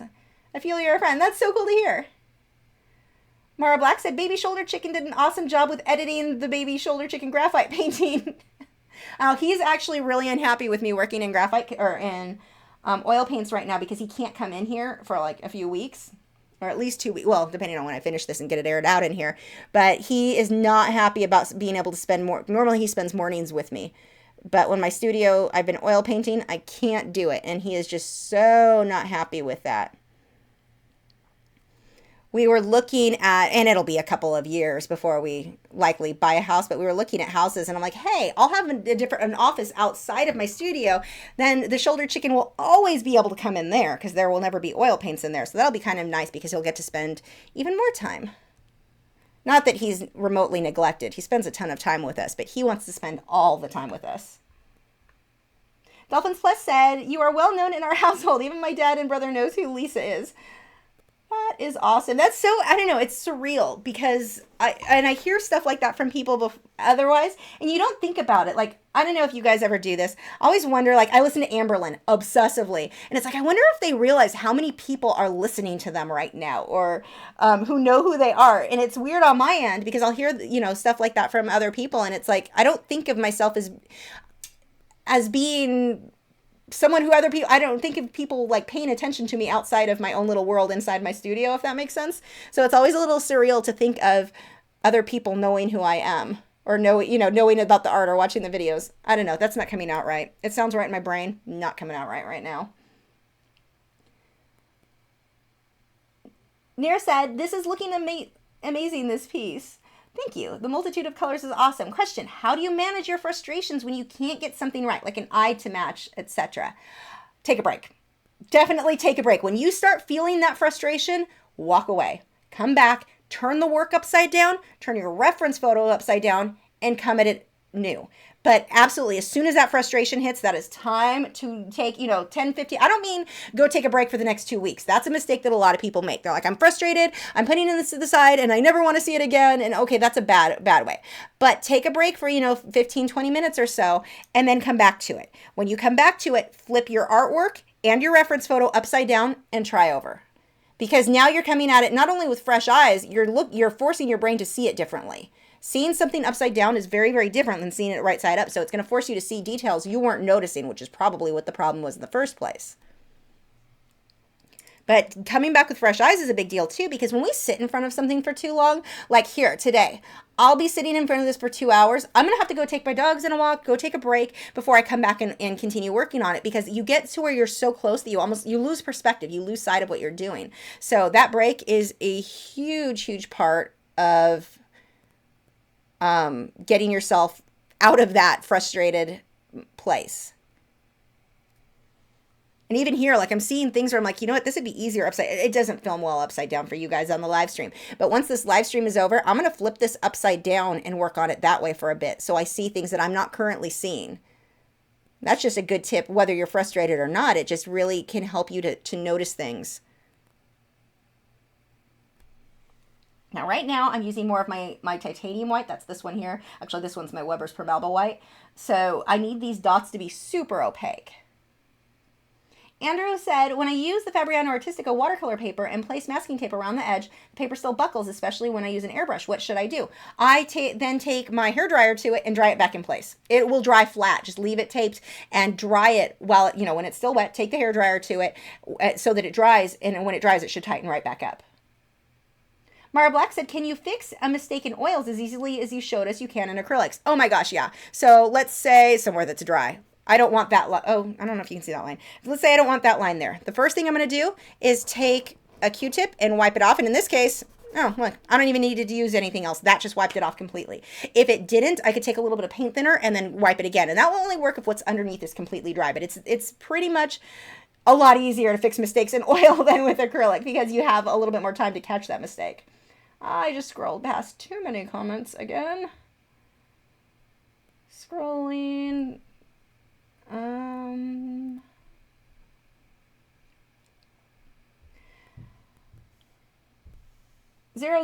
Bullets wants to know what colors are on my palette. Lots of them, and I don't remember names, so I can't tell you exactly what colors. I can tell you this one is the Weber's Per Malba Black, Weber's Per Malba White, Winsor & Newton Zinc White, Grumbacher Unbleached Titanium White, Yellow Ochre, Winsor & Newton Yellow Ochre, Winsor & Newton Flesh. I think this one is red brown or reddish brown. I forget which red that is. I've got a magenta color. I think this one is Grumbacher. I forget what that one's called. I just call it magenta. I've got sap green with an M. Sap green, olive green, ultramarine green. Wow, I know more of the names of these than I thought I was going to. Ultramarine blue. Sorry, not green. What is this one? I don't. These are the ones I'm going to get more mixed up on. I think this one is Van Dyke brown. I had raw umber here. This one is light red, I believe. This one is. I don't remember these ones. I think this one is raw sienna, and I don't. These two I don't remember the names of. So I remembered more than I thought I was going to. I'm kind of surprised with myself right now. A little bit proud too, not gonna lie. Let's see. Laura said that Holbein is known for the grinding of their process. Wow, that didn't come out right at all. Holbein is known for their process of grinding their pigments very fine. I can tell. I love their paint. The only thing that kind of concerns me, they're the only ones I've noticed, their white has a toxic symbol on it. Like, hi, we're known to cause cancer in the state of California. So I have to, I mean, I wear a mask anyway, but I really watch it with those.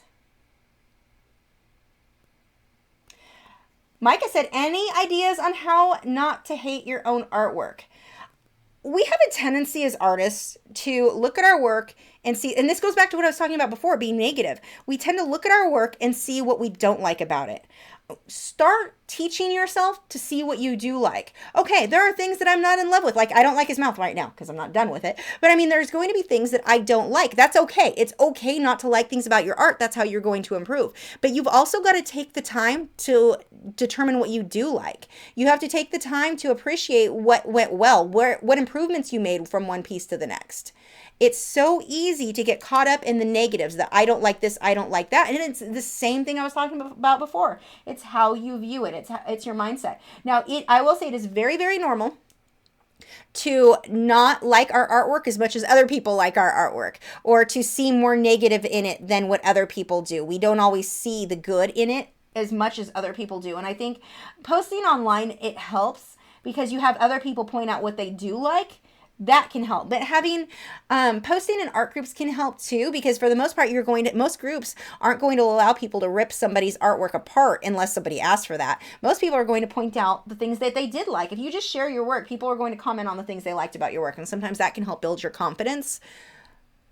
But a lot of it, again, still, it is how we view it. And if you've trained yourself that you just don't like how your work looks, no matter how good you get, you'll probably always feel that way. It's common to have things never be good enough, or to, always look at other people's work and go, oh, they're still better than me. Someone's always going to be better than you. That's no big deal. You just get over that thing right now, or being jealous or upset that somebody is better than you. There will always be someone better than you. Enjoy the process, enjoy what you like, and start teaching yourself and training your brain to view the things that you like, to recognize things that you liked how they came out. Don't be so hard on yourself. But again, you're always going to have times where you're like, this isn't as good as I wanted it to be. And for me, I'll have my reference photo next to something and I never like it as much. I put the reference photo away for a couple days and I suddenly like my work a lot better. Getting over sometimes the concept of thinking it's not good enough if it's not exact, even though before I even started, I knew I didn't want it exact. But that's, I know for me, something that I have to struggle with. Reminding myself, oh, I made that change intentionally. It's okay that it doesn't look exactly the same. So that's kind of a thing. But a lot of it is just teaching yourself to view the world, to view things differently.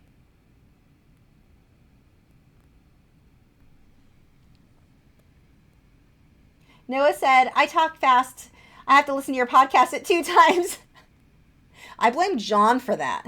John talks at normal people speed. Ernesto said, what is your most common size for doing portraits in colored pencil? And then the finished size after matting and framing. 11 by 14, I would say, is my most common size. Although right now with Powder Blender, I'm loving the 16 by 20 that I did for the one girl with the flowers. But yeah, 11 by 14 is my most common size. And then when matted, that puts it at a 16 by 20. So it goes into a 16 by 20 inch frame. And then the frame adds more on top of that, depending on the frame.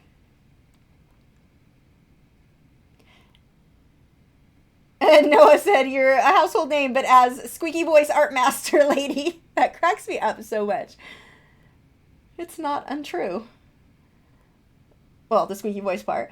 Colleen Price said, what reference books could you use to practice your anatomy studies? There are actual, and I don't know the names. If you look, I think Amazon has some anatomy for artist books. They've got stuff out there specifically for that. Dean said, I know that you hate how messy pastels are, but do you think that we will see some pastel work from you anytime in the near future? Only if it comes from Smart Art Box, because I'm going to do whatever they send me, but probably not. I mean, I work in so many mediums right now. For me, it's not like I'm looking for an alternative, like, okay, I don't love colored pencils, so I need something that can work kind of like that. But I mean, I'm not looking for an alternative way to work. I like how what I'm able to accomplish with the mediums that I have.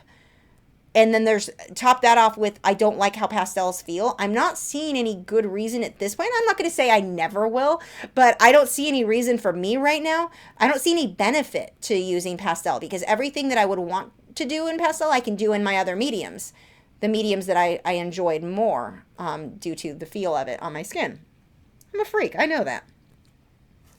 That is a weird thing to be bothered by, but I just don't see a good reason for me to switch other than that some of you guys want that. But if you want pastels, check out Jason Morgan. He does tutorials for wildlife and pastels, and he's phenomenal. So there are plenty of artists out there that will do tutorials for you, but for me, probably not, except for Smart Art Box. Vladimir said, I'm probably close to losing friends because I don't shut up about Lisa. I don't even think I bring you up that much. That's hilarious.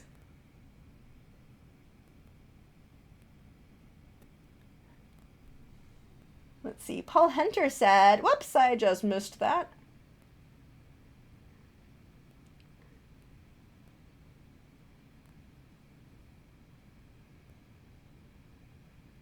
Okay, Paul Hunter was reminding everyone to do the @Lachri fine art. If it is not highlighted in orange, I will not see your question.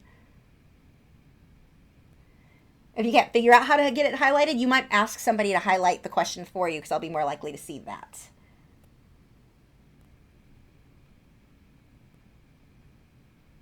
Christina's 4-year-old begs every Wednesday to let him watch the live streams. That's so funny. That's cool. If he's starting with art now, oh my gosh, he's going to be amazing as he gets older. Vicky said, I'm a big fan and I love the Color Pencil podcast. Thank you. Andrew said, what art stores do you recommend artists to go to buy materials for a great price? Depends on what you want. Like if you're in the North Texas area and you need Fredrix canvases, Azel Art Supply, hands down the best to go to. If you are buying other supplies online, most of the time, like I get frustrated with a lot of the companies like Michaels and Hobby Lobby and all those. They're like 40% off coupon. Yeah, but you raised all of your prices to make up for that.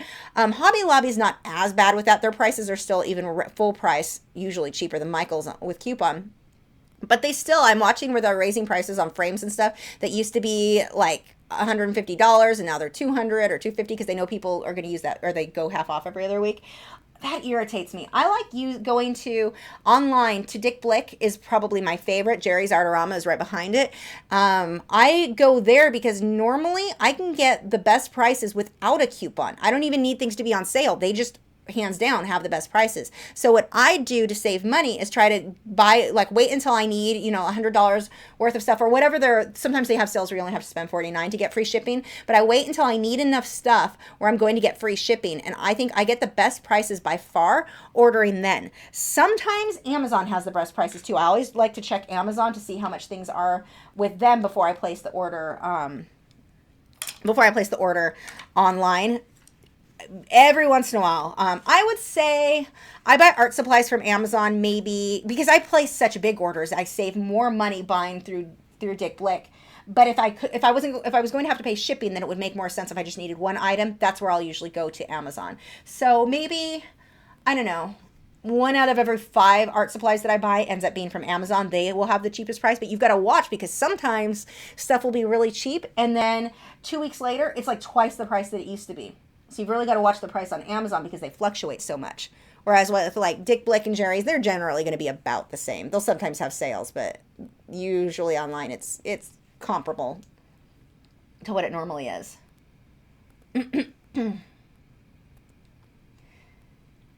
Gina said, any plans on doing a charcoal tutorial in the near future? Nope. Same thing with pastels. It's messy. The thing with charcoals, I love how they look. They're just messy. I don't like the feel of them. I love French fries. I love your name. Said, every time I'm painting and I'm not liking something, I always end up thinking, what would Lisa say to do? That's funny.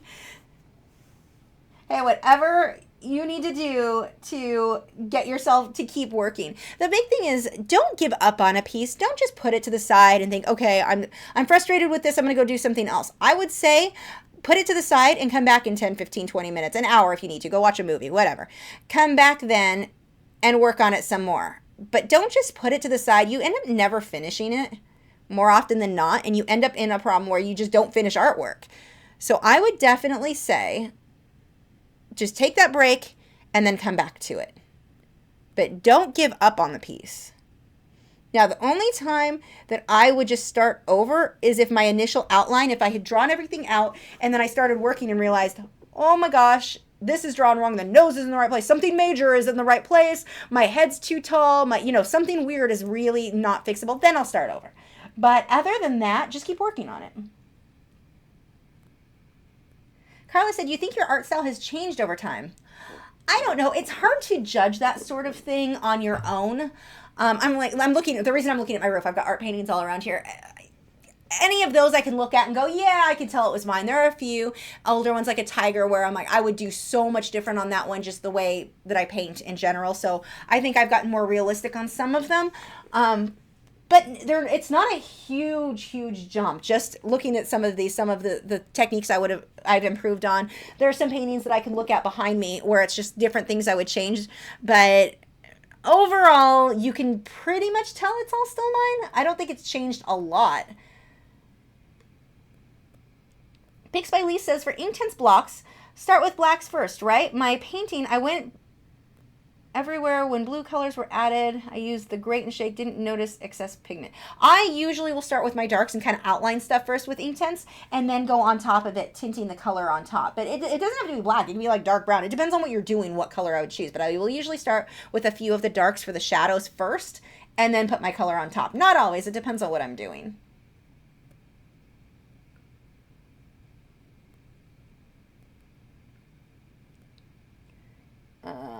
Let's see, scrolling through here because I just missed a bunch again. Okay, here we go. Mara Black said, do you frame all of your oils or acrylic paintings in matted frames at all? No, oil and acrylics don't go behind a mat. Oil and acrylic, you use an open frame. They're not intended. If you look on Instagram, I just recently framed my deer and you can see there's no mat there. Sometimes it'll look like there's a mat in the frame just because of the way that they'll bevel the edge and put sometimes fabric and different things there, but there's no actual like paper mat that goes there because this is going to be an open frame.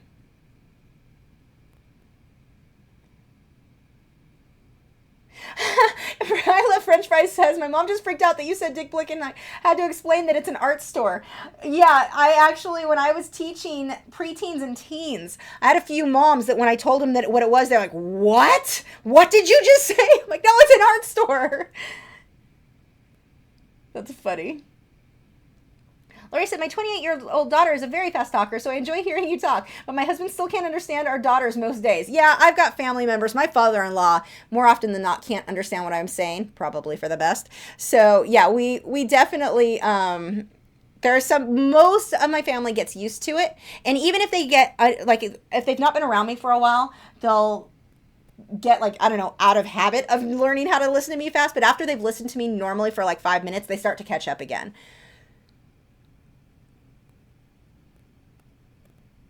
These are these bright areas. Remember that the whites of the eye are never white. Now mine, I've toned mine down a little bit more even than what my reference photo is. But don't think, okay, it's the white of the eye, just paint it solid white. Look how dark these really are. They're going to look much more realistic. And then when I come on top with the white, look how that white just pops out that it would not be able to do if I had gone too dark right off the bat.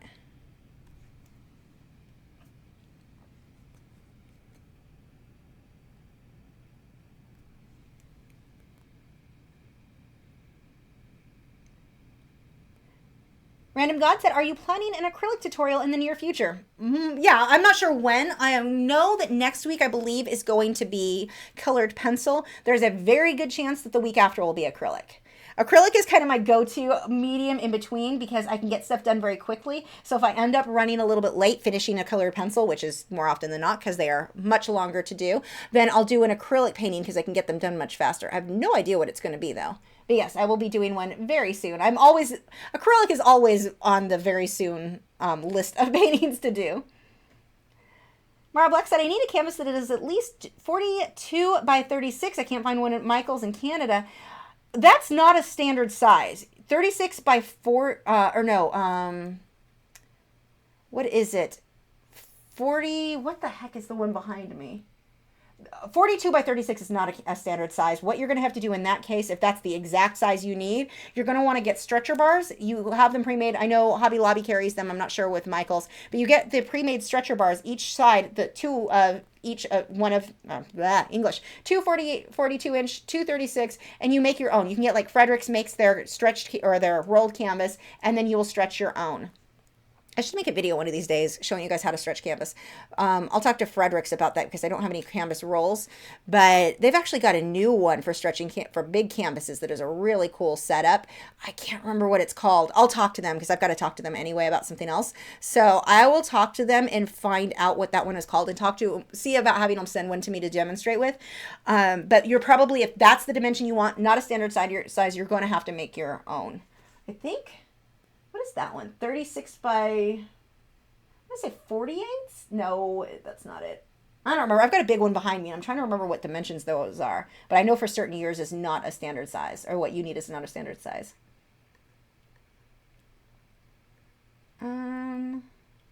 Whoops. Scrolled too far again. Oh, wait, no, I actually didn't.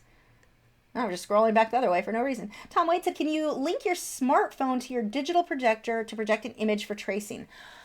I don't know if I can do that with mine. What I do with mine has a lot of capabilities. What I've been doing is just putting it on a SD card or on the USB drive and getting the images on that way.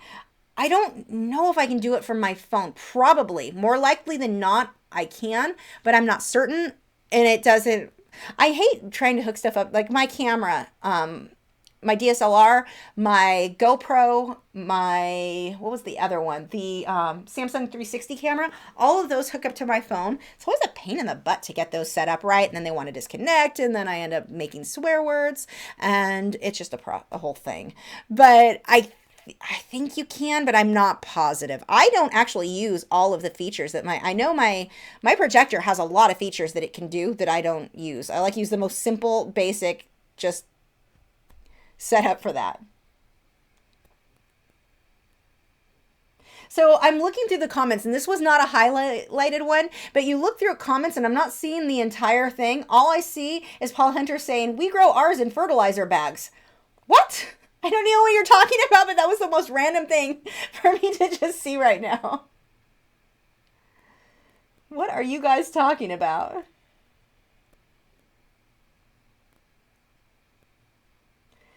Herbs Roll says, with art theft going on, would you recommend removing pictures currently online without a watermark and reposting them with a watermark or watermark from this point on? Absolutely. Take everything down and I put a watermark on everything. The only things that I don't have watermarks on are little things like this, like an in progress photo, not finished. It's not something someone's going to make prints of. But if it's something, any finished artwork, 100% always has the watermark. I do. And okay, realistically, people can Photoshop. I know how to Photoshop watermarks out, but it's definitely a good idea. Everything should have that Photoshop on them. If for nothing else, just because of how things, even if it's not like straight out stolen, someone just shared your post, but you have no watermark on it, they don't always say where they got that post. People don't know who the artist was. Make it easier for everyone involved and make sure you've got that watermark and everything. So yeah, I would start going through the process of artwork that you have posted online, like finished pieces, get that watermark on. I mean, even my videos, if you look at the live stream right now, see how I've got the Lachri fine art there? People will download the videos and upload them. I kept having them uploaded to one of Yahoo's streaming or Yahoo's video service. I probably should go check. I'm sure there's more up there right now. But the fact that I've got the Lachri fine art watermark on the videos, it's easy for me to say, hey, that's mine. Remove the video. Copyright violation. Paul Hunter said it was mushrooms and other food stuff we like to eat or dislike. I just thought it was funny to randomly see a thing about fertilizer bags. What are you guys doing? That's funny. So see, those of you who are missing the live chat, you're missing out on a lot. Tanya said, I finished my pug in graphite. I want to draw my cat. I know you said white animals have a lot of gray tones in their coats. How would I find out what gray pencils to use? Get a value finder. And if you look at today's video that went up, that was the chicken. I linked in the video description for a value finder. You can get them on Amazon, and it makes it really easy to put that up against your reference photo and then put it up against what you're working on to tell if you are light or dark enough. Asma says hi in Arabic and has it written out. That's such a pretty, I love how it looks written out. So hi in English. Let's see. But yeah, for graphite, those value finders, and you can make your own. And in today's video, I think I linked to, at least I had a card come up. One of the cards will pop up to a video that I did showing you how to make your own value finder. So you don't even have to run out and buy anything. You can make your own and it works just fine. But that will make it much easier for you to see the values, because more often than not, you're going to want to do things way, way lighter than what it actually is. Almost every time I have a student working in graphite, I'd have to send them back to darken stuff. That's just like the normal thing. Now, it's better to go too light than too dark because it's easy to go back and darken it back up. Oh, good question. JPC13 Art says, what is Lachri Live or hashtag Lachri Live? I keep forgetting to mention that. If you guys want to hashtag whatever, I know a lot of you are painting and drawing right now. If you use hashtag Lachri Live in Instagram or Twitter or wherever, it makes it easy for all of the rest of us to look up and see what everybody else is painting or drawing. Pix by Lee says, I can't see your logo on the TV. I'm watching via Roku, but sometimes on edges are not able to be seen on my TV as they are on the computer. That's interesting. Well, even if you can't see the logo for the video, the thing is, if somebody saves it and uploads it to another platform, it would show there. But yes, again, please, if you guys would, use the hashtag Lachri Live on social media. I'd love to see what you guys have been painting and drawing.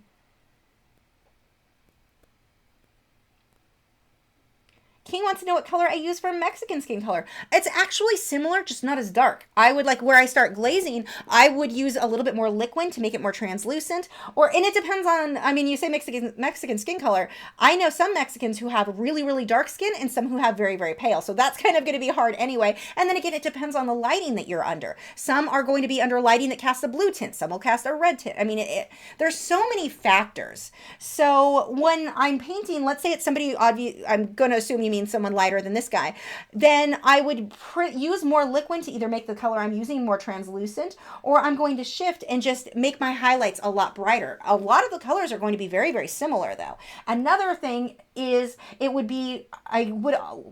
wow, words are so hard. I would also go back into what I was talking about with acrylics, with mixing someone with lighter skin.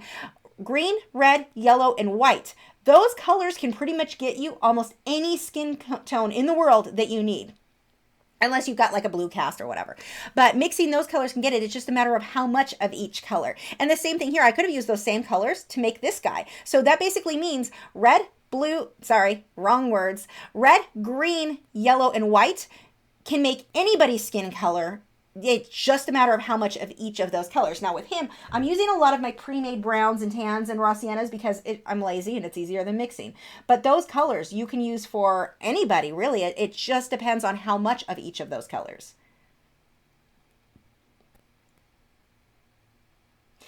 Paul Hunter says, someone mix up a brand new color and name it Mexican really quick. Yeah, wouldn't it be easy, nice if people came up with a skin tone set that was like, this is for this tone, this is for this tone. But the thing is, I mean, whatever lighting somebody is on, that's going to completely adjust how you're going to paint their skin tone anyway. It's a matter of how much like of the white that I'm using here, how much. And some people like this guy, I'm using a lot of white on because of the way that the light is hitting him. And him being a bodybuilder, I suspect they oiled him up before they took the photos so that it makes the muscles look bigger. They do that a lot with like wrestlers and bodybuilders. They'll use different like baby oils, or I don't know what oils they're using, but they will do that. And so you've got a lot of the white shining on his face. Whereas normally somebody with darker skin wouldn't have this much white in it. He's going to be a little bit more unique. That's one of the things I loved about this photo, was the high contrast. But more often than not, when you take a photo with someone with darker skin, you're not going to use nearly the amount of white I'm using here. So you really, I mean, there's no one right answer saying, okay, somebody with dark skin, what colors do I use? Well, it depends what lighting is on them. In this case, this guy has like an oil on him to make him shiny, or well, probably put it on his arms, but to make his muscles bigger, or they make them stand out more. So there's just so many factors involved, but for everybody, you can get away with mixing any skin tone you need from various shades of green, red, yellow, and white.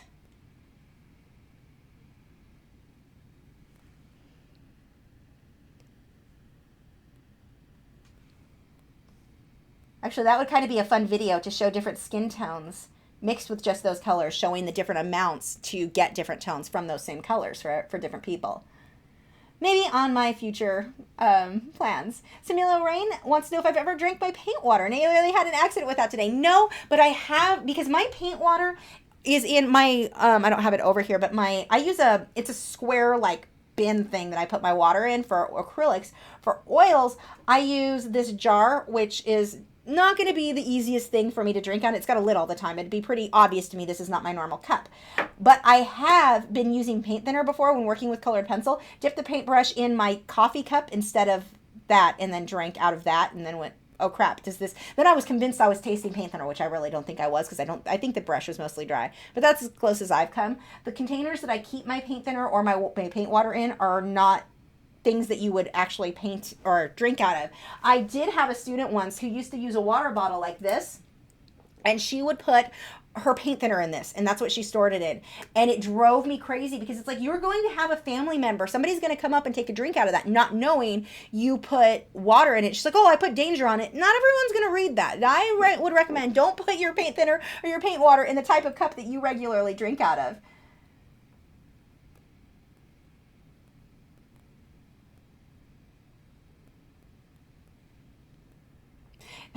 Eric Draw says that I am the Gary Vaynerchuk of art. I swear less. I swear less on camera anyway. We'll go with that. But yeah, no, that would be a big difference there. I like his videos. He's got great tips, but oh my gosh, I have to watch who's in the room when I'm watching his videos or put headphones on. It is not necessarily the most family-friendly language. But no, I like him because I like because he's so quick. Like, he gives a lot of business advice, but he gets to the point very quickly. I mean, he'll have a 2-minute video and you're like, that was awesome. It was only 2 minutes long.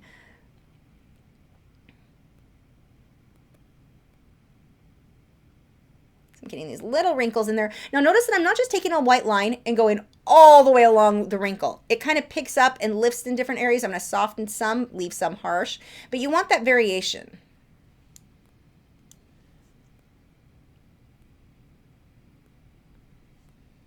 I love this reference photo so much. I'm fairly certain, actually, maybe not for that, but I do want to do another portrait where I do a more stylized, like brushstroke impressionistic. I'll probably do that in acrylic. Show you guys how to paint a much looser style. Give you some tips on that.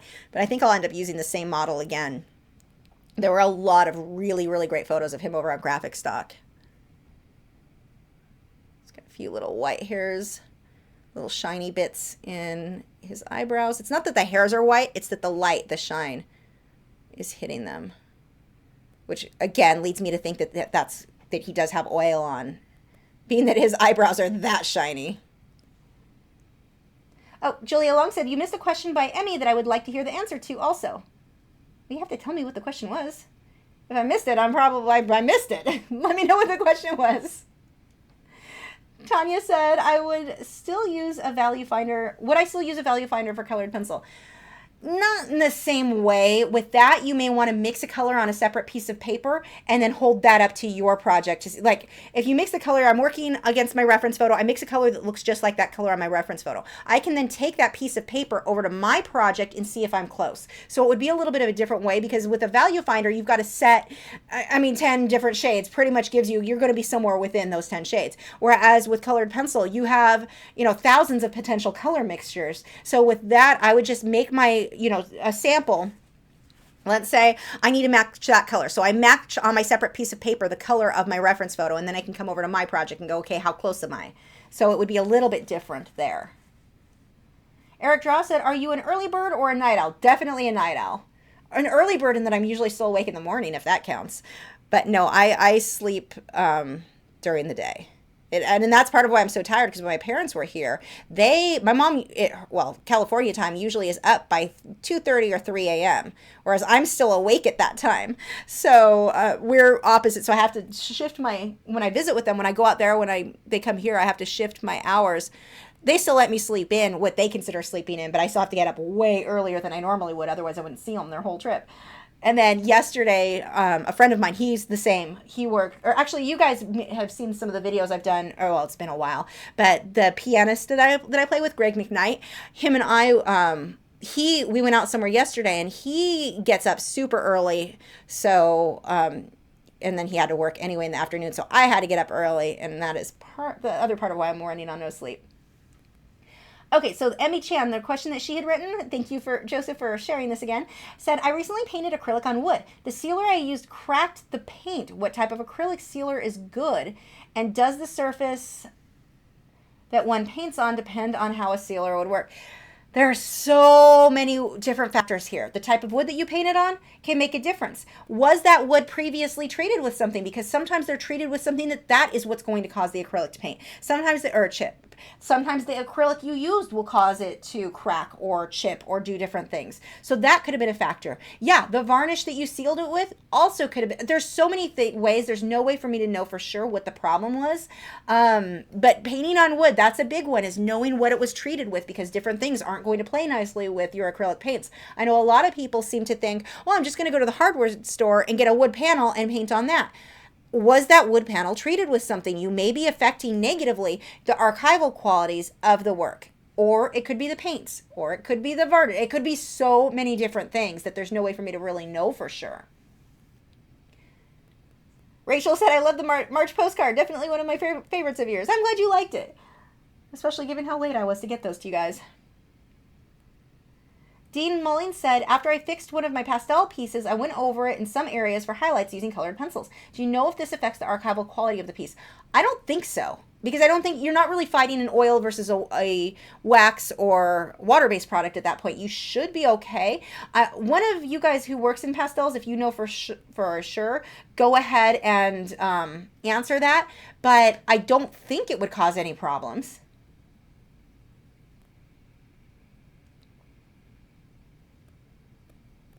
Yeah, Picks by Lee says the wood could dry out as well or absorb the paint if it dried out too much. And when you do decide to paint on wood, make sure, my one huge tip to give you, seal it.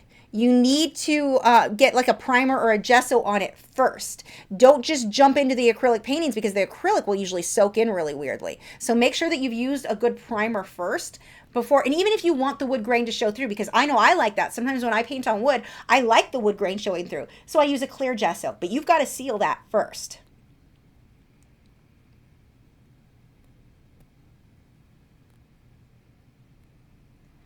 And what I've done, I had one project I did years ago. It was an acrylic painting, and I used too much water. I'm like, what does that sound again? I just scared myself. It's my chair making all kinds of squeaky noises over here. But one of the, where was I going with that? What was I going to say? Totally forgot. Oh, so I did a painting once years ago, and the way that you guys know how I do sometimes, it's not in here now, but sometimes I'll do backgrounds where I spray a water bottle with water and let it mix in. Well, that was a learning process, because one time I did it, came up perfect. I love the result. It's actually the one that I had painted my original logo on. That fish came from that one. It's above my door right there that you guys can't see, so I don't know why I'm telling you. But I did that one. Came out perfect. I tried to repeat the process, but that time my paint was too thick. The acrylic was really thick, and then the water sitting on top, I took the hairdryer to it, and that caused it to crack, and I got a really weird effect. Now, once dry, it was fine, but it created a really weird effect, and so in that case, I just varnished it when it was done, and that one was fine, long term. I just accepted that those cracks were a part of my design. I liked the way, I don't think I have a photo of that one on my website anymore, but that one came out really neat. Not what I had planned on, but I was able to work with it. Ernesto says you can mix colored pencil with pastel just fine. Thank you for that. Yeah, I was pretty sure they would work fine. Yeah, Valerie said water and liquid raises the grain on wood. So that's, again, you've got to make sure that you've got that gesso, and a clear gesso is just fine, but you've got to have something to seal that before you start painting.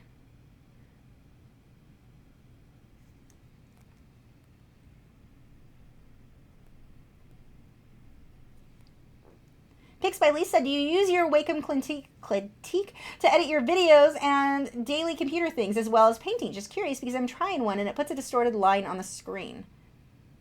I just use mine separately when, I have it set up as 2 monitors. So I've got one monitor that I would have, when I do use it, like what I do, I just use it for painting, for actual like digital art. But when I do that, I have 2 monitors set up. One is the Wacom tablet, and that's just for the artwork. And then I have my regular stuff on my other monitor. So I go on 2 separate monitors for that.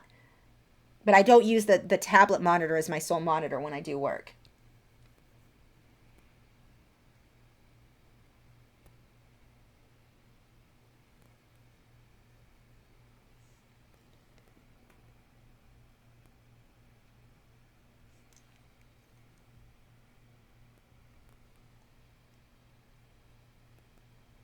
We are 10:08, so I guess I can wrap this up. I could definitely use a break and go walk around before I maybe have some coffee before I finish this up. But thank you guys so much for joining me. This is getting there. I've definitely got more work to do on this tonight. I didn't get as far as I was hoping to during the live stream. I start talking and I stop painting. Normally, this amount of work that I could have all of the details I needed done easily in 2 hours tonight if I wasn't talking and rambling for so long. But thank you guys so much for joining me. It is so much fun painting with you guys. And again, if you want to use the hashtag Lachri Live on any of your social media, words are so hard. I can check out what you guys have been drawing and everyone else can see what you've been painting or drawing tonight. And yeah, that is it. We'll go ahead and wrap it up. And again, thank you so much for my moderators, Valerie and Joseph. Both of their channels are linked in the video description. Make sure to check them out and subscribe to them as a thank you for helping me out for these. I don't even know what I would do without those two. So thank you again. I don't know what next week we're working on. Oh, colored pencil. Don't know what it's going to be, but it'll be something in colored pencil. I'll see you guys then. Now we have the awkward time of me actually turning off the live stream. Goodbye.